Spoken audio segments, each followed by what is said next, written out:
हवेली के दरवाजे पर सरला जी खड़ी थी और जब सिक्योरिटी गार्ड ने सरला जी से पूछा कि वो किससे मिलना चाहती है, तब उन्होंने नारायण जी का नाम लिया। वहीं जब भी कोई दरवाजे पर आता था तो सबसे पहले हरिवंश जी को इस बात की खबर पहुंचती थी। हवेली की सिक्योरिटी बहुत टाइट थी। लगभग आधे घंटे सरला जी को दरवाजे पर खड़ा रहना पड़ा था। लेकिन जैसे ही हवेली में ये खबर पहुंची कि दरवाजे पर कोई महिला आई है जो अपना नाम सरला बता रही है, तो हवेली में हर किसी के कान खड़े हो गए थे। सब अपने अपने कमरे से निकलकर दरवाजे की ओर बढ़ने लगे। उधर जब प्रतीक सरला जी से मिलकर बस्ती से निकला, तब उसने कुछ ही दूरी पर अपना मास्क लगा लिया था। फिर वहीं एक बाइक सवार उसके पास आकर रुका। प्रतीक के चेहरे पर मुस्कुराहट आ गई और वो बिना कुछ कहे बाइक के पीछे वाली सीट पर बैठ गया। हवा से बातें करते हुए बाइक शहर के बाहर कुछ ही दूरी पर एक जंगल में बने छोटे से गोदाम के बाहर जाकर रुकी। बाइक सवार ने अपना हेलमेट उतारकर प्रतीक से कहा, ब्लैक कोबरा, वो लोग यहीं पर हैं। प्रतीक ने भी अपना हेलमेट बाइक पर रखते हुए कनक से कहा, वैसे तुम बाइक काफी अच्छी राइड करती हो, आई एम इम्प्रेस्ड। कनक ने धीमी आवाज में कहा, कोबरा, ये सब आपकी ही देन है, आप नहीं होते तो। प्रतीक ने ये सुनते ही अपने कदम रोक लिया और पीछे मुड़कर गुस्से से कनक को देखते हुए कहा, आज कहा है, आज के बाद ये सब मत कहना। ये सब तुम्हारा है, तुम्हारी मेहनत है। तुम अपने आप में आज जो कुछ भी हो वो सिर्फ और सिर्फ तुम्हारी मेहनत की वजह से है। अपनी बात खत्म करते ही प्रतीक ने कनक को बोलने का मौका भी नहीं दिया और गोदाम की तरफ बढ़ गया। अंदर बहुत ज्यादा अंधेरा था। रोशनदान से आ रही हल्की सी रोशनी सामने दो आदमियों पर पड़ रही थी, जिन्हें कुर्सी से बांधकर बिठाया गया था। कनक ने प्रतीक के पीछे गोदाम में आते ही लाइट का स्विच ऑन कर दिया। ऐसा लग रहा था जैसे उन दोनों कैदियों को बहुत समय बाद रोशनी नसीब हुई थी। उनकी आंखें मिचने लगी। गोदाम में जाने से पहले प्रतीक ने अपना मास्क ठीक किया। प्रतीक उन दोनों की तरफ बढ़कर उनके सामने रखी हुई एक कुर्सी को अपनी तरफ खींचकर बड़े ही एटीट्यूड के साथ बैठ गया। उस वक्त प्रतीक का ऑरा ऐसा लग रहा था जैसे कि वो एक बहुत बड़ा आदमी है जिसके हाथ में दुनिया की सारी पावर हो। प्रतीक ने बड़े ही सख्त आवाज में कहा, बताओ मुझे वो ट्रक कहाँ ले जाया गया, कितनी लड़कियां थी उस ट्रक में और कौन था उसके पीछे। कुछ दिन पहले जब प्रतीक ने थंडरस्टॉर्म गैंग के साथ कुछ लड़कियों को बचाया था, उसी रात दो ट्रक निकले थे। एक के बारे में प्रतीक को पता चल गया था, लेकिन दूसरे के बारे में उसे पता नहीं चला और वो छूट गया था। अनुमान लगाया गया था कि उसमें लगभग 21 लड़कियां थी और जब बाद में ये खबर मिली तो प्रतीक को ऐसा लगा जैसे उससे बहुत बड़ी भूल हो गई हो। इस बात के लिए केडी भी बहुत ज्यादा शर्मिंदा था। उन दोनों आदमियों में से एक आदमी ने सफेद कुर्ता पजामा पहना था। हालांकि उसके कपड़े धूल मिट्टी की वजह से सफेद ना रहते हुए कुछ और ही रंग में बदल गए थे। उसकी बड़ी बड़ी मूछें थी, आंखें गहरी काली और गाल पर एक बड़ा सा तिल। उसका नाम था रमेश। रमेश ने अपनी टूटी फूटी रोती हुई आवाज में कहा, जो कोई भी हमका जाने दो, हमरा परिवार हमरा बेसब्री से इंतजार करी रिया है। प्रतीक ने सख्त आवाज में कहा, मुझे बस उस ट्रक का पता बता दो और लड़कियों को कहाँ ले जाया गया है ये बता दो, हम तुम्हें जाने देंगे। तब रमेश ने गिड़गिड़ाते हुए कहा, अरे माई बाप, तुमका समझने की जरूरत आए, हम नहीं जानत रहे कि तुम किस बारे में बात कर रहे, बस हमका जाने दे, हम एक मामूली से ट्रक ड्राइवर हैं। प्रतीक रमेश की बात से बहुत ज्यादा इरिटेट हो रहा था। उसने एक जोरदार थप्पड़ रमेश को लगा दिया। थप्पड़ की आवाज उस पूरे गोदाम में खाली होने की वजह से ऐसे गूंजी जैसे कि बंदूक से गोली निकली हो। तभी उसके पास में बंधा हुआ मोटा तगड़ा काला भैंस जैसा आदमी कहता है, अपन तुमको सब बता देगा, बस अपन को मारना नहीं, 2 टाइम खाने को अच्छा रोटी दे दो, अपना तो कोई परिवार भी नहीं। प्रतीक ने एक जोरदार थप्पड़ उसके चेहरे पर भी जड़ दिया। उसके बाद प्रतीक खड़ा हुआ, उसके बाल अपनी मुट्ठी में कस लिए, फिर उसकी आंखों में आंखें डालकर उसने कहा, पहले भी 4 बार गलत इन्फॉर्मेशन दे चुका है तू, अगर इस बार गलत इन्फॉर्मेशन हुई तो तेरे हाथों की उंगलियां काट कर तुझे ही खिला दूंगा। प्रतीक ने जैसे ही ये कहा, वहीं पास रखी टेबल से कनक ने एक बड़ा सा चाकू उठा लिया और उस आदमी को देखते हुए चाकू चलाने लगी। तभी प्रतीक ने कहा, इस लड़की को ना सब्जियां काटने का बहुत शौक है और जब चाकू इसके हाथ में आता है तो इसे इंसान की उंगलियां भिंडी समान दिखाई देने लगती है। रमेश ने कांपते हुए कहा, अरे बाबूजी, क्यों हमरा पकवान बनाकर खाना चाहते हो? अगर हमें कुछ पता होता तो पिछले कई दिनों से यहाँ थोड़ी ना अंधेरे में बैठे होते। कब का तुमको सही जानकारी देकर हमारी घरवाली के साथ गर्मा गर्म रोटी का आनंद ले रहे होते। कौन सा पैसा हमारे जेब में आता है? प्रतीक ने गुस्से से उन दोनों को देखा और फिर तेजी से बाहर की ओर बढ़ गया। तभी रमेश ने फिर से प्रतीक को आवाज लगाकर कहा, अरे बाबूजी, छोड़ दो हमें इस तरह यहाँ रखने से तुमको कुछ नहीं मिलेगा। प्रतीक ने हाथ बढ़ाकर कनक से बाइक की चाबी मांगते हुए कहा, जाने दो इन दोनों को। कनक हैरानी से प्रतीक को देख रही थी। उसने कुछ नहीं कहा, लेकिन प्रतीक समझ गया कि कनक के दिमाग में क्या चल रहा है। तभी उसने कनक की आंखों में प्यार से देखते हुए कहा, इन दोनों के पास वो जानकारी है जो हमें उन लड़कियों तक पहुंचा देगी, लेकिन ये इस तरह नहीं बताएंगे। इस पर बस नजर रखो और इन्हें जाने दो। उस गोदाम के आसपास लगभग 25 आदमी थे जो ब्लैक कोबरा के लिए काम करते थे। वहीं फिर तुरंत एक आदमी को कनक ने इशारा किया और उसने दौड़ते हुए जाकर उन दोनों आदमियों को खोल दिया। बाइक स्टार्ट करते ही प्रतीक ने कनक को अपने साथ बैठने के लिए कहा। प्रतीक के साथ बाइक पर बैठते समय कनक थोड़ा हिचकिचा रही थी। फिर दोनों ने हेलमेट लगाया और एक बार फिर से हवा से बातें करते हुए वो बाइक उस जंगल से बाहर की ओर चल दी। रात 9 बजे जब प्रतीक बत्रा विला पहुंचा तो उसने देखा कि पूरा विला रोशनी से जगमगा रहा था। कई लोग वहां दिखाई दे रहे थे। प्रतीक को याद नहीं आ रहा था कि पिछले कुछ दिनों में पार्थी ने उसे बताया हो कि घर पर कोई पार्टी थी या फिर किसी भी तरह का कोई फंक्शन था। प्रतीक जैसे ही दरवाजे के पास पहुंचा, 2 सिक्योरिटी गार्ड प्रतीक के सामने आकर खड़े हो गए। प्रतीक हैरानी से उन्हें देख रहा था। तभी उनमें से एक गार्ड ने प्रतीक से आकर कहा, सर, आपको अंदर जाने की परमिशन नहीं है। हमें कहा गया है कि अगर आप आते हैं तो आपको बाहर से ही रवाना कर दिया जाए। प्रतीक ने कुछ नहीं कहा और अपने 2 कदम पीछे ले लिए। तभी एक ब्लैक लग्जरी कार आकर रुकी। उसमें से बड़ा सा बुके लेकर रिया निकली। रिया पार्थी की कॉलेज फ्रेंड थी जो प्रतीक को हैरानी से देख रही थी। वहीं प्रतीक भी रिया के हाथ में एक बड़े से बुके को देखकर शॉक था। रिया ने प्रतीक को देखकर कहा, अरे गरीब दास, तुम यहाँ क्या कर रहे हो? प्रतीक कुछ कहता तभी रिया ने आगे कहा, अच्छा, पार्थी ने तुम्हें भी इनवाइट किया है? क्या बात है, पार्थी ना सच में कमाल है, वो कुछ भी कर सकती है। इतना कहते हुए रिया आगे बढ़ने लगी। प्रतीक ने एकदम उसे रोकते हुए कहा, रुको, क्या हो रहा है यहाँ? किस बात की पार्टी है? रिया ने हैरानी से प्रतीक को देखकर कहा, तुम्हें नहीं पता तो तुम यहाँ क्या कर रहे हो? तब प्रतीक ने चिढ़ते हुए कहा, ये सब छोड़ो, मुझे बस ये बताओ कि यहाँ क्या हो रहा है। वो कुछ देर खामोशी से प्रतीक को देखती रही। फिर उसने अपने दोनों कंधे उचकाते हुए कहा, पार्थी की एंगेजमेंट हो रही है ना, तभी तो मैं यहाँ हूँ, अंदर पार्टी चल रही है। रिया की बात सुनते ही प्रतीक को लगा जैसे उसके पैरों तले जमीन खिसक गई हो। वो दंग सा रह गया। उसने अपने 2 कदम पीछे किए और हैरानी से कहा, व्हाट? क्या बकवास कर रही हो? पार्थी की एंगेजमेंट? Not possible. तब रिया ने चिढ़ते हुए कहा, अरे यार, एक तो तुम मेरा समय बर्बाद कर रहे हो, यहाँ दरवाजे पर मुझे रोक रखा है, उसके बाद इस तरह की बकवास बातें। और तुम्हें क्या लेना देना पार्थी के एंगेजमेंट से? अगर इनवाइट किया है तो चलो मेरे साथ, नहीं तो जाओ यहाँ से। प्रतीक के कदम वहीं जमीन पर ही जम गए थे। उसे समझ नहीं आ रहा था कि अचानक से इस तरह पार्थी किसी से एंगेजमेंट कैसे कर सकती थी। किसी से क्या, प्रतीक को तो ये कंफर्म था कि पार्थी की एंगेजमेंट राहुल से ही हो रही होगी। प्रतीक ने अपने आप से ही बात करते हुए कहा, राहुल की इतनी बड़ी बदतमीजी को आखिर पार्थी कैसे इग्नोर कर सकती है? और अभी तो उसके मेरे बीच का कॉन्ट्रैक्ट भी खत्म नहीं हुआ। मैंने कहा था कॉन्ट्रैक्ट खत्म होते होते उसे मुझसे प्यार जरूर हो जाएगा। क्या उसे 1 महीने का भी और इंतजार नहीं था? एक साथ हजारों सवालों ने प्रतीक को घेर लिया था। प्रतीक सच में पार्थी से बेहद प्यार करता था। उसे ऐसा महसूस हो रहा था जैसे उसका पूरा शरीर पूरी तरह से खाली हो गया हो। लगभग 10 मिनट बाद अपने आप को संभालते हुए प्रतीक ने अपना मोबाइल फोन निकाला। फिर लगातार वो पार्थी को कॉल करने लगा, लेकिन पार्थी ने अपना कॉल रिसीव भी नहीं किया। ऐसा लग रहा था जैसे पार्थी के पास अपना फोन हो ही नहीं। पूरी बेल जा रही थी, कोई रिसीव नहीं कर रहा था। अब प्रतीक का चेहरा गुस्से से लाल होने लगा था।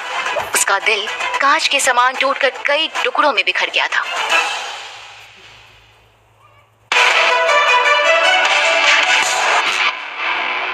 वक्त ने हमेशा प्रतीक की परीक्षा ली थी। वक्त की साजिश ने प्रतीक को हमेशा पीछे हटने पर मजबूर किया था, लेकिन प्रतीक के उसूल उसे कभी झुकने नहीं देते थे। उस दिन जब प्रतीक को पता चला कि उसके प्यार पार्थी की सगाई होने वाली है तो पल भर के लिए उसे ऐसा लगा जैसे अब सब कुछ खत्म हो चुका है, लेकिन वो यूं ही हार नहीं मान सकता था। प्रतीक ने अपने हाथों की मुट्ठी कसी और धीमी आवाज में दांत पीसते हुए कहा, बहुत हो चुका, आज उस राहुल का कत्ल मेरे हाथ से होना ही है। जरूर उसने पार्थी के साथ जबरदस्ती करने की कोशिश की होगी।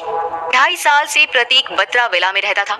वो उस घर से अच्छे से वाकिफ था। वहाँ मौजूद गार्ड्स को सार्कास्टिक स्माइल देकर प्रतीक वहाँ से चला गया, लेकिन अगले आधे घंटे में वो पार्थी के कमरे की खिड़की के पास था। ये बताने की जरूरत नहीं थी कि वो बत्रा विला के अंदर पार्थी के कमरे की खिड़की तक कैसे पहुंचा था। प्रतीक पार्थी के कमरे में तो आ गया था, लेकिन कमरे में कोई नहीं था। प्रतीक का जजमेंट बुरी तरह से गलत निकला। उसे उम्मीद थी कि शायद पार्थी उसे वहां मिलेगी।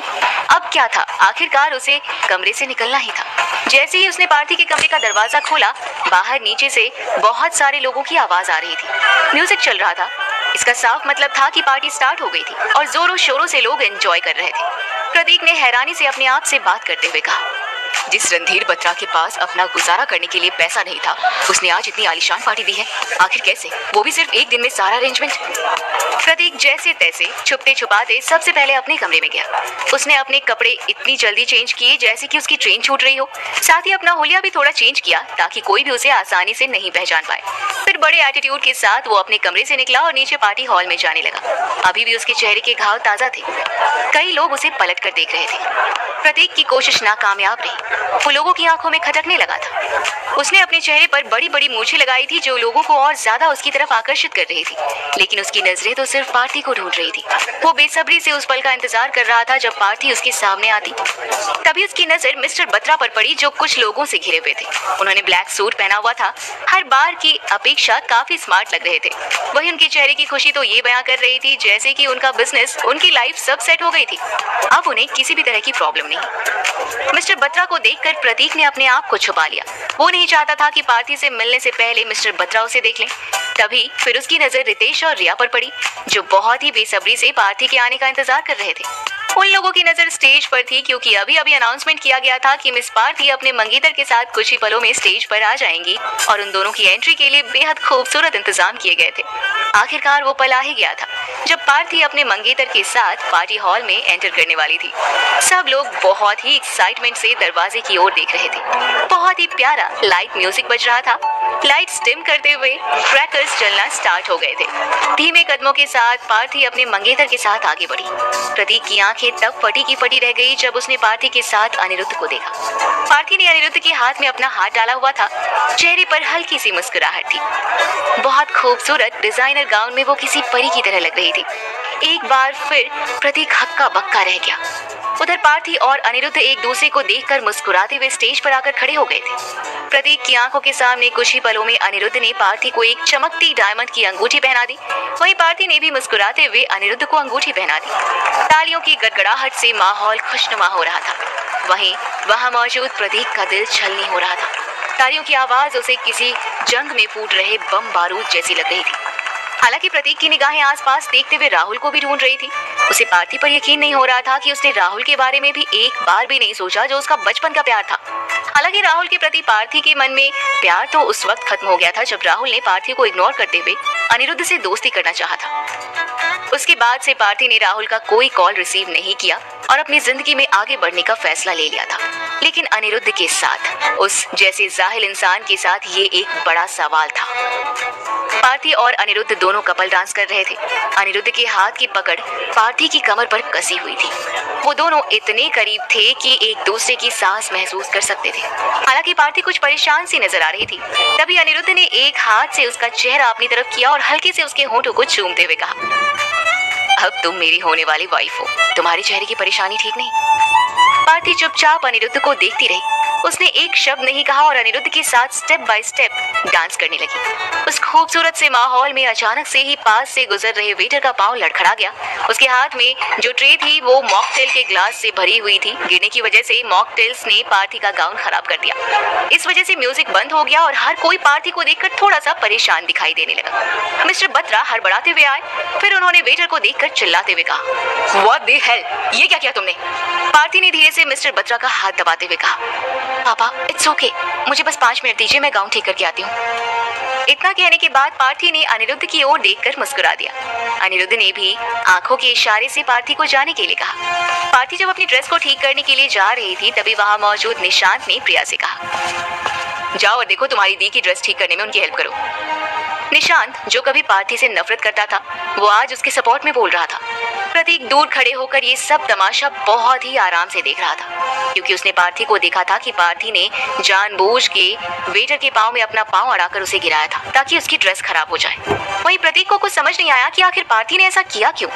प्रिया जैसे ही पार्थी के पीछे चलने लगी, पार्थी ने मुस्कुराते हुए प्रिया से कहा, अरे कोई बात नहीं, मैं ठीक हूँ और जल्दी आ जाऊंगी, तुम यहाँ पार्टी एंजॉय करो। वैसे भी प्रिया कौन सा पार्थी के साथ जाना चाहती थी। पार्थी ने जैसे ही कहा प्रिया वहीं रुक गई।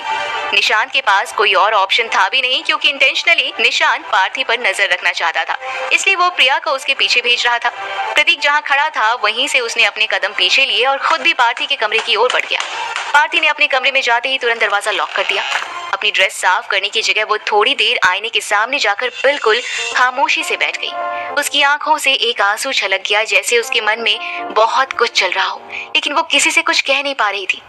तभी किसी की आहट होते ही पार्थी ने कहा, तुम्हें छुपने की जरूरत नहीं है, सामने आ जाओ। प्रतीक को यकीन नहीं हुआ कि पार्थी ने उसे देख लिया था। प्रतीक ने धीरे से पर्दे के पीछे से बाहर आते हुए कहा, तुम जानती हो मैं यहाँ हूँ। पार्थी की नजर आईने पर ही थी। उसने आईने में देखकर मुस्कुराते हुए कहा, हाँ, तुम्हारी खुशबू तुम जहाँ कहीं भी हो मुझे तुम्हारे होने का एहसास करा देती है। पार्थी की रोमांटिक बात से प्रतीक का दिल बैठ सा गया था। उसे ऐसा लगा कि वो तुरंत पार्थी को गले लगाकर उसे चूमना शुरू कर दे, उसके अंदर अपने आप को शामिल कर दे। क्या इतना आसान था तुम्हारे लिए अनिरुद्ध से सगाई करना? प्रतीक ने सख्त होते हुए कहा, हाँ बिल्कुल, बहुत आसान था मेरे लिए, और उतना ही आसान रहेगा शादी करना भी। तुम्हें क्या फर्क पड़ता है? पार्थी ने अपने दोनों कंधे उचकाते हुए ऐसे कहा जैसे सच में उसे कोई फर्क नहीं पड़ता। पल भर के लिए प्रतीक को ऐसा लगा जैसे वो पार्थी को सबकी नजरों से चुरा कर ले जाए। उसने पार्थी की आंखों में आंखें डालकर कहा, प्यार ना सही, आदत तो हूं मैं तुम्हारी, फिर मेरे बिना रह लोगी? पार्थी ने भी प्रतीक की आंखों में आंखें डालकर ही जवाब दिया, आदतें बदली जा सकती है वक्त के साथ, वो भी बदल जाएगी। प्यार होता तो शायद इतना आसान नहीं होता। प्रतीक एकटक पार्थी की आंखों में देखे जा रहा था। वो बार बार पार्थी की आंखों में झांक कर ये जानने की कोशिश कर रहा था कि क्या पार्थी सच में उसे प्यार नहीं करती। तब पार्थी ने सीरियस होते हुए कहा, इन आंखों में तुम्हें सिर्फ और सिर्फ सच ही नजर आएगा, और सच ये है कि मैं तुमसे प्यार नहीं करती, ना मैंने तुमसे कभी प्यार किया। तब प्रतीक ने पार्थी से कहा, क्या मेरे करीब होने का एहसास भी तुम्हें मेरी तरफ नहीं खींचता? पार्थी ये सुनकर जोर जोर से हंसने लगी थी। फिर हंसते हुए उसने कहा, क्या तुम उस वक्त की बात कर रहे हो जब घर में पापा नहीं होते थे और मैं तुम्हारे पास आ जाया करती थी, तुम्हारी बाहों में खुद को छुपा लिया करती थी? प्रतीक हैरानी से बस पार्थी को देखे जा रहा था। इतना कहने के बाद पार्थी फिर से जोर जोर से हंसने लगी।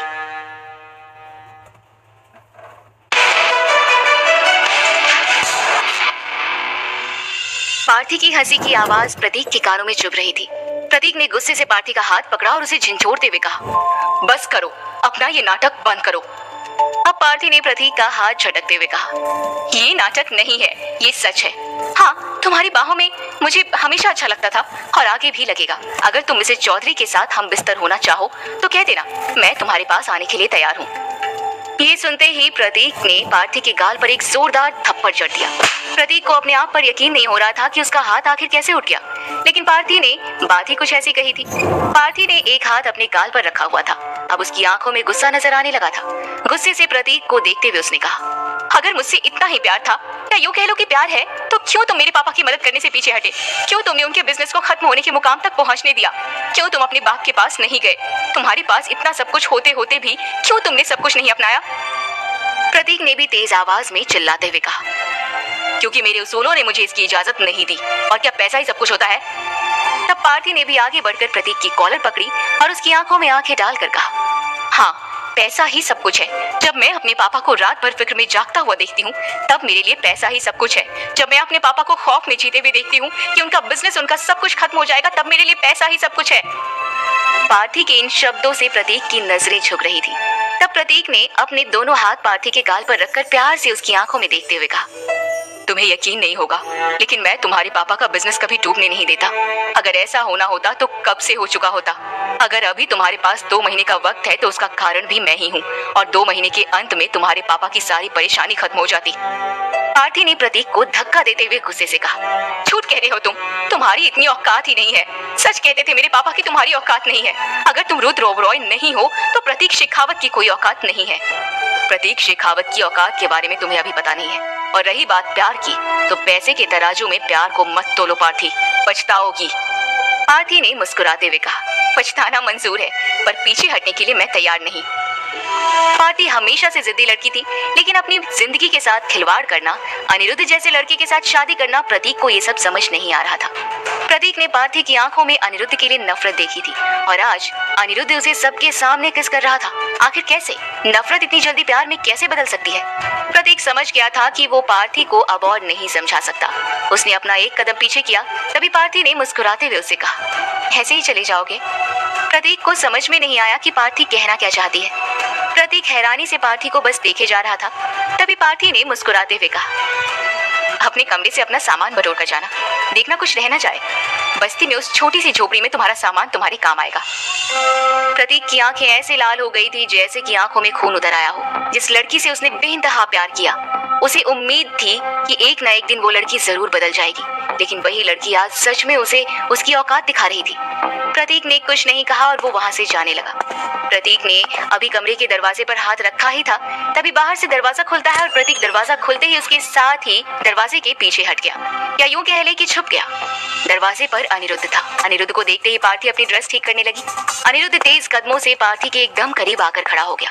पार्थी ने मुस्कुराते हुए अनिरुद्ध से कहा, बस ये ठीक हो गया, मैं आ ही रही थी। पार्थी ने अभी इतना ही कहा था और अनिरुद्ध ने अपना एक हाथ उसकी कमर में डाला और उसे डीप किस करने लगा। अगले ही पल दोनों की सांसें तेज चलने की आवाज गूंजने लगी। उधर प्रतीक अपनी आंखों के सामने पार्थी और अनिरुद्ध को किस करते हुए देख रहा था। पार्थी जानती थी कि प्रतीक उसके सामने है, इसलिए वो भी अनिरुद्ध का साथ देते हुए उसकी बाहों में खुद को समेटने लगी। लगभग 5 मिनट किस करने के बाद अनिरुद्ध पार्थी से अलग हुआ और फिर ऑफ शोल्डर ड्रेस होने की वजह से जो उसके शरीर का खूबसूरत ऊपरी हिस्सा दिखाई दे रहा था, उस पर किस करने लगा। पार्थी चुपचाप खड़ी थी। अनिरुद्ध ने पार्थी के पेट पर हाथ रखते हुए उसे अपने आप से चिपका लिया। फिर एक लंबी सांस लेकर उसने कहा, आगे जो कुछ भी होगा वो भी यहीं खड़े होकर अपनी आंखों से देखोगे या निकलोगे यहाँ से।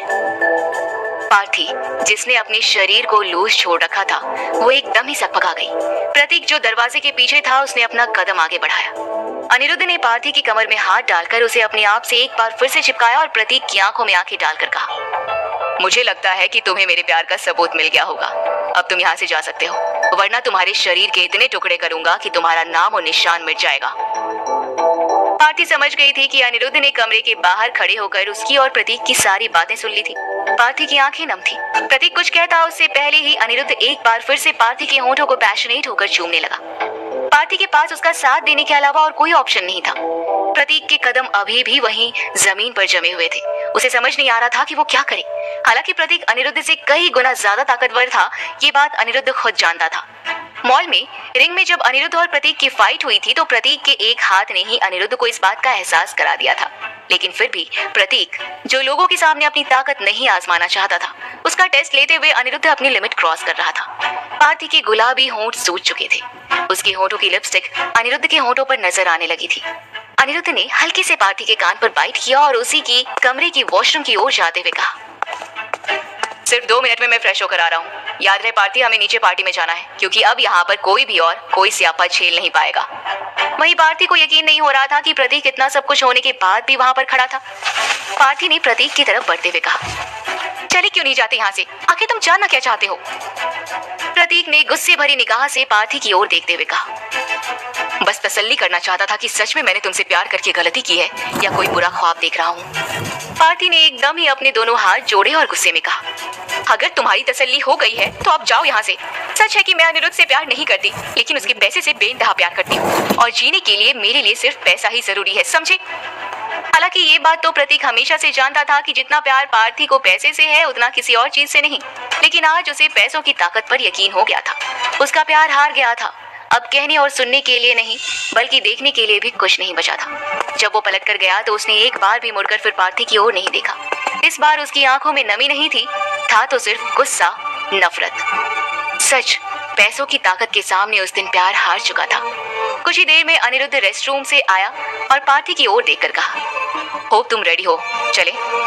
पार्थी ने वहीं तुरंत अपना गाउन ठीक किया, थोड़ा सा आईने में देखकर मेकओवर किया और अनिरुद्ध की ओर देखकर कहा, हाँ चलो मैं रेडी हूँ। अनिरुद्ध जो खड़े होकर पार्थी को बस देख ही रहा था, उसे ऐसा लग रहा था जैसे कि पार्थी को पूरा कच्चा ही खा जाएगा। पार्थी के चेहरे की मासूमियत, उसके हाँ में हाँ मिलाना अनिरुद्ध को बहुत पसंद आ रहा था, जैसे उसकी कोई बहुत बड़ी जीत हुई हो। सच ही कहा है किसी ने, मोहब्बत इम्तिहान लेती है और इम्तिहान में आज प्रतीक हार गया था। जब वो बत्रा विला से बाहर की ओर गया तो बाहर खड़े अनिरुद्ध के सिक्योरिटी गार्ड्स ने उसे बहुत पीटा, इस हद तक पीटा कि वो अपने पैरों पर ठीक से खड़ा ना हो पाए। वो 4 सिक्योरिटी गार्ड प्रतीक को इस तरह जानवर की तरह पीट रहे थे और प्रतीक बिना किसी रिएक्शन के बस मार खा रहा था। सच तो यही था कि कुछ वक्त के लिए वो एक देवदास ही तो था, जिसने अपने प्यार को खो दिया था और अब उसे अपनी जान की भी परवाह नहीं थी। वो तो थंडरस्टॉर्म गैंग के कुछ लोगों ने आकर प्रतीक को बचाया। उनमें कनक भी शामिल थी। कनक और रोहित ने उन गार्ड्स को अच्छा सबक सिखाया और प्रतीक को उठाकर वहां से अपने साथ ले गए। हालांकि ये सब किस्मत का खेल था। क्योंकि कनक और रोहित या फिर थंडरस्टॉर्म गैंग का कोई भी बंदा ये नहीं जानता था कि जिसकी मदद वो लोग कर रहे थे वो उनका बॉस द ब्लैक कोबरा था। आज पहली बार उन्होंने प्रतीक को बिना मास्क के देखा था, तो उनके लिए प्रतीक को ब्लैक कोबरा के तौर पर पहचान पाना इम्पॉसिबल सा था। जो दुनिया से नहीं हारा वो आज प्यार से हार गया था।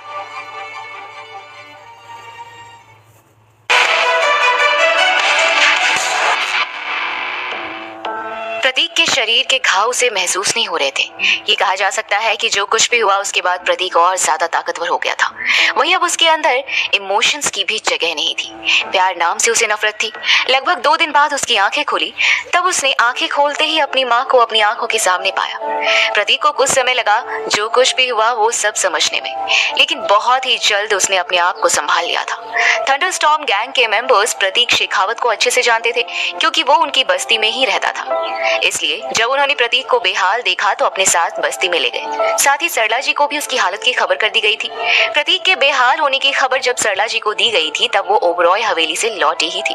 वहाँ जो कुछ भी हुआ था वो सब भुलाकर उन्होंने 2 दिन प्रतीक की बहुत देखरेख की, लेकिन उनकी आंखों में एक अलग ही नमी प्रतीक को नजर आ रही थी। प्रतीक जानता था कि उसकी माँ के पास उसके लिए बहुत सारे सवाल थे, जिनका जवाब देने के लिए फिलहाल वो तैयार नहीं था।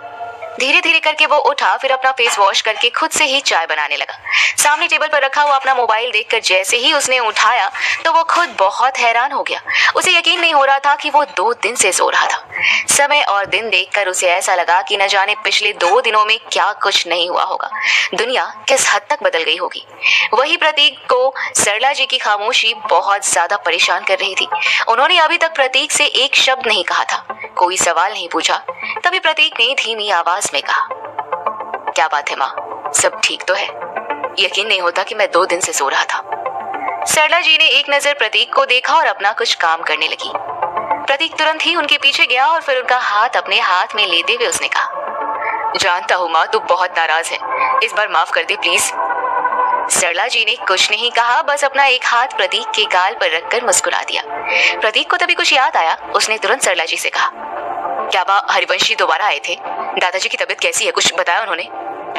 सरला जी ने बड़ी धीमी आवाज में कहा, नहीं वो नहीं आए थे, क्योंकि मैं वहां गई थी। प्रतीक के हाथ में चाय का कप था और सरला जी की बात सुनते ही कप हाथ से छूट गया। उसने तेज आवाज में कहा, क्या तुम वहां गई थी? लेकिन क्यों? आखिर क्यों माँ, और अकेले क्यों? इस बार सरला जी ने तेज आवाज में कहा, क्योंकि मैं उस इंसान से मिलना चाहती थी जिसने मुझे माँ बाप दोनों का प्यार दिया था। मैं उस इंसान को इस तरह मरता हुआ नहीं छोड़ सकती थी, मुझे उससे मिलने जाना ही था। तब प्रतीक ने उनके दोनों कंधे पकड़ते हुए कहा, अगर ऐसी बात थी माँ तो मुझे कहा होता ना, हम साथ में चलते। सरला जी ने कहा, मैं तुझे वहां नहीं ले जा सकती, मैं नहीं चाहती कि तू उन लोगों की नजर में आए। प्रतीक को समझ में नहीं आ रहा था कि आखिर ऐसा क्यों उसकी माँ ने इतने समय से उसे ओबरॉय परिवार से इतना दूर रखा, और आज जब उस परिवार के करीब जाने का मौका भी आया तो उसकी माँ ने उसे बताया भी नहीं और खुद वहां तक चली गई। प्रतीक ने धीमी आवाज में कहा, क्या हुआ माँ वहां पर, बताओ मुझे। तब सरला जी ने कहा, पहले तू बता मुझे कि तेरी इस हालत का जिम्मेदार कौन है, क्या हुआ था तेरे साथ? प्रतीक ने अपनी नजरें झुका ली।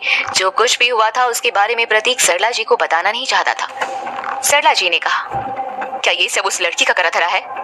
ये सुनते ही तुरंत प्रतीक ने सरला जी की ओर देखकर कहा, नहीं माँ, ऐसा कुछ नहीं है जो तू सोच रही है, बस मेरा एक एक्सीडेंट हो गया था। सरला जी ने कहा, आजकल कुछ ज्यादा एक्सीडेंट नहीं हो रहे हैं तेरे? अपनी माँ से झूठ बोलते हुए तुझे जरा सी भी शर्म नहीं आती? उस वक्त प्रतीक कुछ अपनी माँ से छुपा रहा था तो उसकी माँ उससे कुछ छुपा रही थी। सरला जी की आंखें बयां कर रही थी कि हवेली में ऐसा कुछ जरूर हुआ था जिस वजह से वो बहुत दुखी थी। वहीं प्रतीक के साथ तो जो कुछ भी हुआ था वो कम नहीं था। उन दोनों ने ही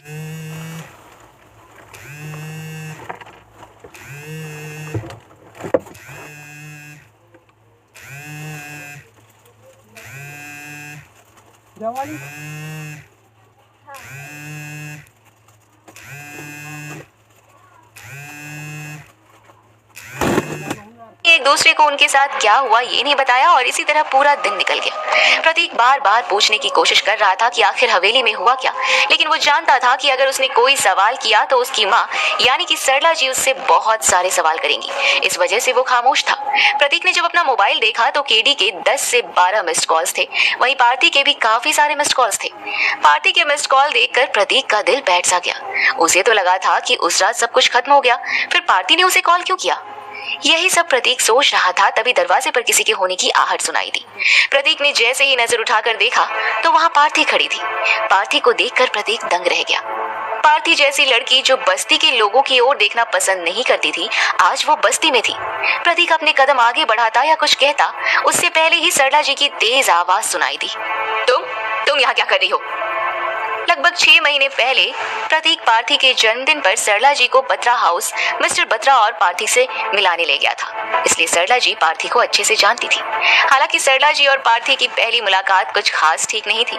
सरला जी बेहद गुस्सा होकर बत्रा हाउस से निकली थी, वो इसलिए जब उन्होंने देखा था कि उस घर में उनके बेटे के साथ कैसा बर्ताव किया जाता है तो उनके लिए बर्दाश्त करने लायक बात नहीं थी। हालांकि पार्थी ने बहुत जिद की थी सरला जी से मिलने की, इसलिए प्रतीक उन्हें वहां लेकर गया था। पहले तो सब कुछ बहुत अच्छा चल रहा था, सरला जी को बहुत मान सम्मान दिया गया, लेकिन जब मिस्टर रणधीर बत्रा ने सरला जी को समझाने की कोशिश की कि बीते दिनों को भूलकर उन्हें अपने बेटे के साथ ओबरॉय परिवार में लौट जाना चाहिए, तब सरला जी गुस्से से आग बबूला हो गई। उसके बाद माहौल ऐसा हुआ कि सरला जी दोबारा से उन लोगों को देखना भी पसंद नहीं करती थी। वहीं आज जब पार्थी बस्ती में आई तो सरला जी को वो बीता हुआ दिन याद आ गया। पार्थी के हाथ में कुछ कागज थे, उसने अपनी कदम आगे बढ़ाते हुए कहा, मैं यहाँ प्रतीक को लेने आई हूँ। सरला जी ने गुस्से में कहा, वो कहीं नहीं जाएगा। पार्थी ने अपने हाथ में लिए हुए पेपर सरला जी की ओर बढ़ाते हुए कहा, कॉन्ट्रैक्ट खत्म होने में अभी 2 महीने बाकी हैं, उसे तो मेरे साथ चलना ही होगा। प्रतीक चुपचाप खड़े होकर पार्थी और सरला जी की बातें सुन रहा था।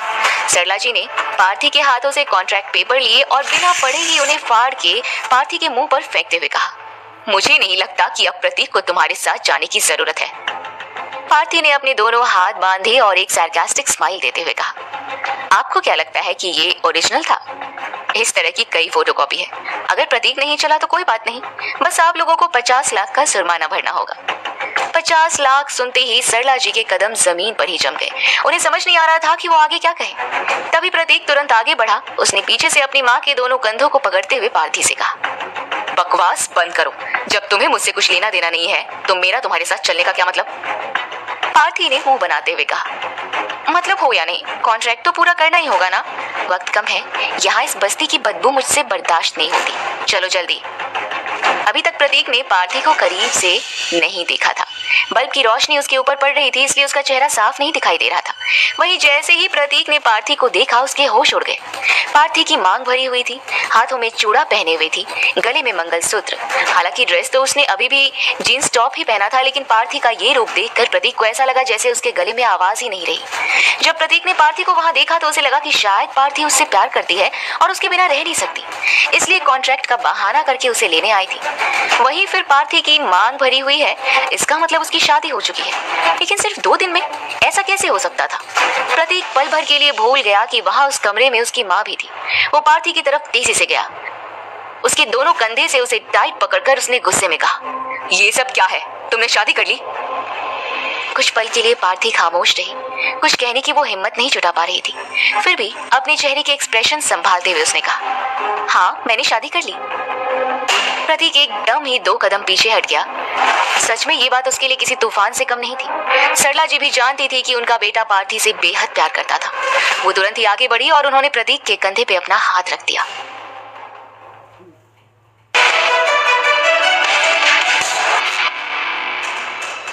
पार्थी ने इतना ही कहा था तभी लेदर के शूज की आवाज आई। पीछे से बड़े ही एरोगेंस के साथ अनिरुद्ध ने एंट्री ली। अंदर आते ही अनिरुद्ध ने सीधा पार्थी के कमर पर हाथ रखा। फिर एक नजर उसने सरला जी की ओर देखते हुए सर झुकाते हुए कहा, नमस्ते आंटी।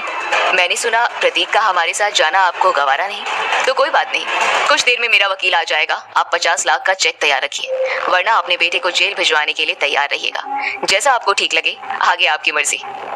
सरला जी बिल्कुल खामोश थी, उन्होंने कुछ नहीं कहा। तभी प्रतीक ने सरला जी की ओर देखते हुए कहा, माँ तू फिक्र मत कर, मैं ठीक हूँ, अपना ध्यान रखूंगा। फिलहाल मुझे इन लोगों के साथ जाना होगा, मैं जल्दी तुझसे मिलने आता हूँ। प्रतीक किसी भी हाल में नहीं चाहता था कि उसकी माँ के सामने किसी भी तरह का कोई तमाशा हो। अनिरुद्ध कितना बदतमीज था ये वो पहले ही देख चुका था।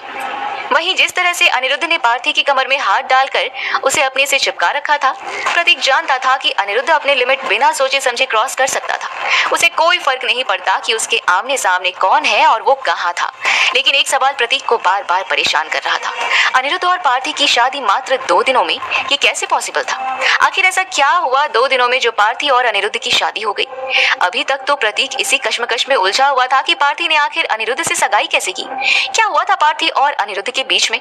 फिलहाल प्रतीक के पास उन दोनों के साथ जाने के अलावा और कोई ऑप्शन नहीं था। वो लोग जब बाहर निकले तो प्रतीक भी उनके पीछे चल दिया। अनिरुद्ध और पार्थी कार के पीछे वाले सीट पर बैठे थे, वहीं प्रतीक ड्राइवर के पास। वहीं वो बार बार फ्रंट मिरर से उन दोनों को देख रहा था। अनिरुद्ध ने बेशर्मी से कार में ही पार्थी के साथ हरकतें करनी शुरू कर दी थी। प्रतीक ने अपने हाथों की मुट्ठी कसी हुई थी। उसे यकीन नहीं हो रहा था कि उसकी आंखों के सामने ही सब कुछ क्या हो रहा है। सोचने में तो ये रहा है कि आखिर क्यों प्रतीक इतना सब कुछ झेल रहा था। सिंपल है, बात यहाँ 50 लाख की थी। कॉन्ट्रैक्ट साइन करते वक्त उसने सोचा नहीं था कि एक दिन ऐसा भी आएगा। फिलहाल अगर उसने पार्टी के साथ जाने से मना किया तो उसे 50 लाख भरना होगा। हालांकि प्रतीक जीवन के एक ऐसे मोड़ पर था जहां उसके पास पैसे की कमी नहीं थी।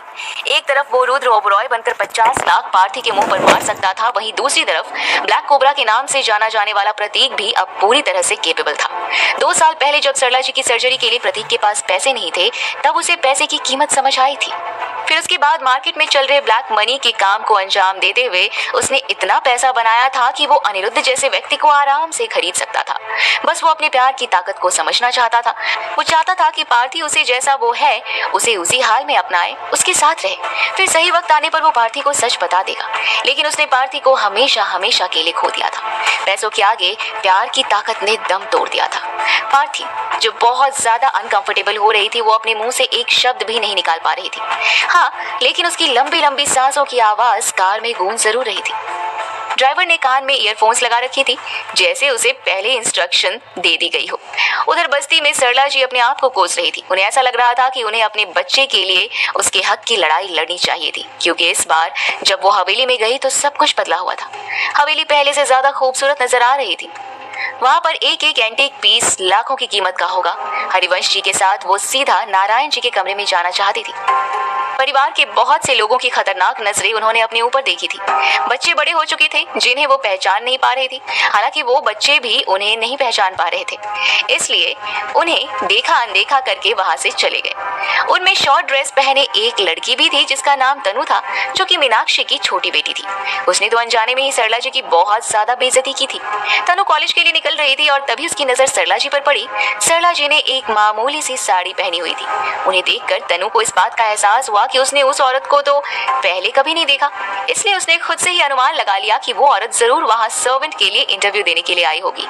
तनु ने सर्वेंट मैनेजर को आवाज लगाते हुए कहा, ये औरत यहाँ कितनी देर से खड़ी है? आखिर तुम लोग कर क्या रहे हो? इसका इंटरव्यू लो और रवाना करो इसे। अभी तनु ने इतना कहा ही था कि तभी दूसरी तरफ से तनु को डांटने की आवाज सुनाई थी। क्या तुम्हें बड़ों से बात करने की तमीज नहीं है? ये क्या तरीका है? ये आवाज हरिवंश जी की थी। तभी तनु कुछ कहती उससे पहले ही मीनाक्षी की आवाज आई। लगता है इस परिवार के बच्चों से बात करने की तुम्हें तमीज नहीं है। ये क्या तरीका है? तुम्हें किसने हक दिया मेरी बेटी से इस तरह से बात करने का? वही सरला जी की नजर तो तनु पर ही टिकी हुई थी, क्योंकि वो थी तो उनके पति की ही बेटी। आश्चर्य की बात है कि तनु के चेहरे में हल्की हल्की सरला जी की झलक दिखाई दे रही थी। सरला जी को यकीन नहीं हो रहा था कि दुनिया सच में इतनी बदल गई है। हालांकि उस हवेली की एक एक दीवार, एक एक कोने पर कई सारी यादें बसी हुई थी। फिर जब सरला जी ने हवेली में कदम रखा तो वो यादें उन्हें इस तरह झंझोड़ रही थी जैसे वापस अपने पास बुला रही हो। फिलहाल हरिवंश जी मीनाक्षी से किसी भी तरह की बहस नहीं करना चाहते थे। वो जानते थे कि मीनाक्षी किस लेवल तक जा सकती थी। वहीं मीनाक्षी को तो बस एक मौका चाहिए था सरला जी को नीचा दिखाने का। इतने सालों में हरिवंश जी मीनाक्षी को बहुत अच्छे से जान गए थे। उन्होंने तुरंत ही सरला जी की तरफ कदम बढ़ाते हुए कहा, भाभी, बाबूजी का कमरा ऊपर है, आप चलिए मेरे साथ। सरला जी ने मीनाक्षी को इग्नोर करते हुए जैसे ही अपना कदम बढ़ाया, मीनाक्षी एकदम से उनके सामने आकर खड़ी हो गई।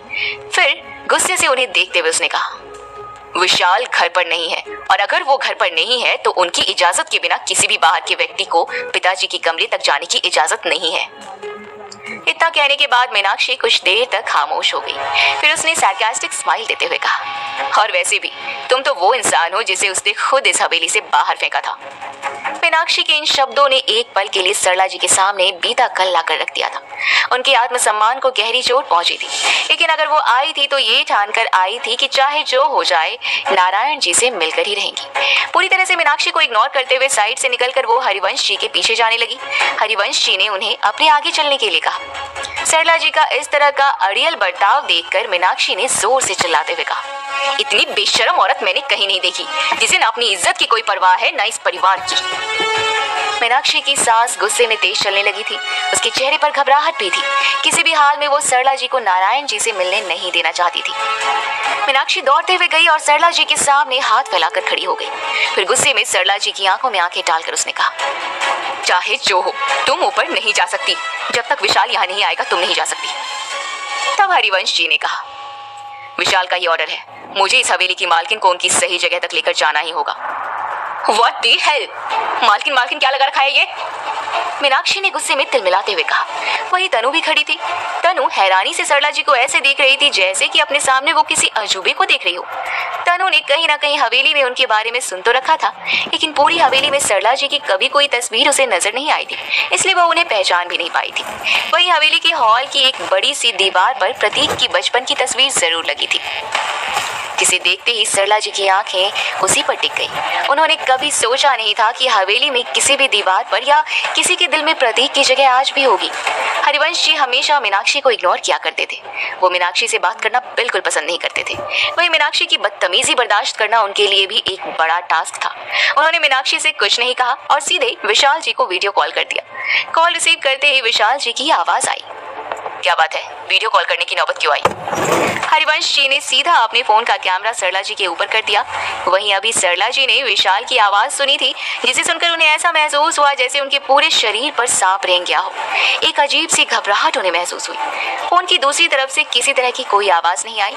तब हरिवंश जी ने कहा, विशाल, मैं भाभी जी को बाबूजी से मिलवाना चाहता हूँ, क्या तुम्हें इससे कोई दिक्कत है? दूसरी तरफ से कुछ देर बाद आवाज आई, नहीं, वो हवेली की मालकिन है, उसका पूरा हक है और ध्यान रहे, उसे किसी भी तरह की कोई तकलीफ नहीं होनी चाहिए। जब सरला जी ने विशाल जी की ये बात सुनी तो उनके होश उड़ गए। विशाल जी की इस तरह की बात सरला जी के बर्दाश्त के बाहर थी। इतने सालों बाद इस तरह अपनापन जताने का क्या मतलब था?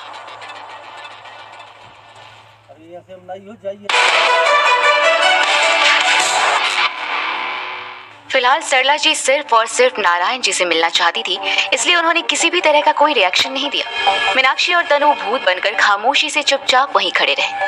हरिवंश जी सरला जी को उनके सामने से ऐसे ले गए जैसे सच में सरला जी उस हवेली की मालकिन हो और उन्हें आगे बढ़ने से कोई नहीं रोक सकता। नारायण जी बहुत गहरी नींद में सोए हुए थे। डॉक्टर ने कहा था कि जब तक वो खुद से नहीं जागते उन्हें डिस्टर्ब ना किया जाए, इसलिए नारायण जी के कमरे में सरला जी को लगभग 1 घंटे तक उनके उठने का इंतजार करना पड़ा। लेकिन जैसे ही नारायण जी ने अपनी आंखें खोली और अपने सामने सरला जी को देखा तो उनकी आंखों से आंसू छलक गए। बरसों का इंतजार उनका आज पूरा हुआ था। उनकी आंखों की चमक देखकर कह सकते थे कि वो अगले 10 साल और जी सकते थे। ऐसा लग रहा था जैसे वो पूरी तरह से एक पल में ही ठीक हो गए हो। फिर धीरे धीरे उठते हुए उन्होंने अपनी लड़खड़ाती आवाज में कहा, रुद्र कहाँ है? क्या वो तुम्हारे साथ नहीं आया?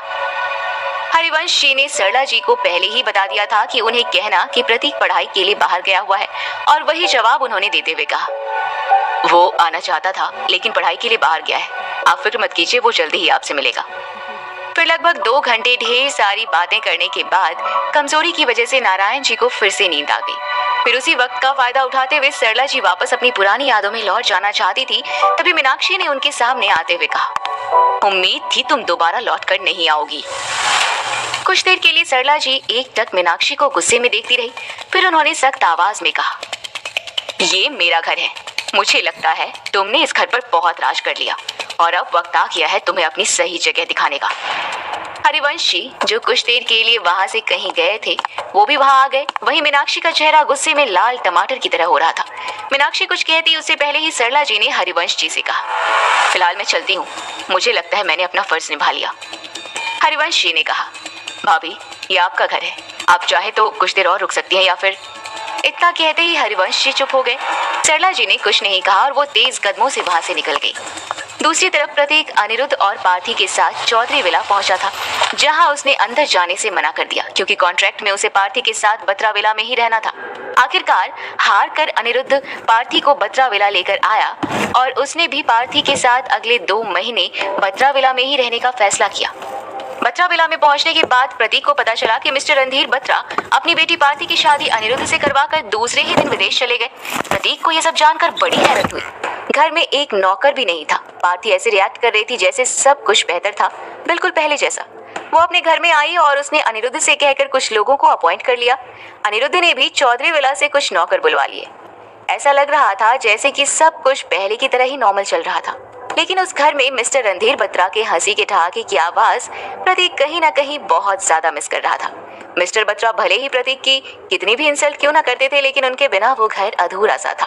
प्रतीक अपने कमरे में इधर उधर घूमते हुए खुद से ही बात कर रहा था। उफ, इतना सब कुछ अचानक ही कैसे बदल सकता है। पार्थी को देखकर ऐसा नहीं लगता कि उसके साथ किसी भी तरह की कोई जबरदस्ती की गई हो, लेकिन मिस्टर बत्रा का इस तरह अचानक से कहीं चले जाना, ये कैसे और क्यों?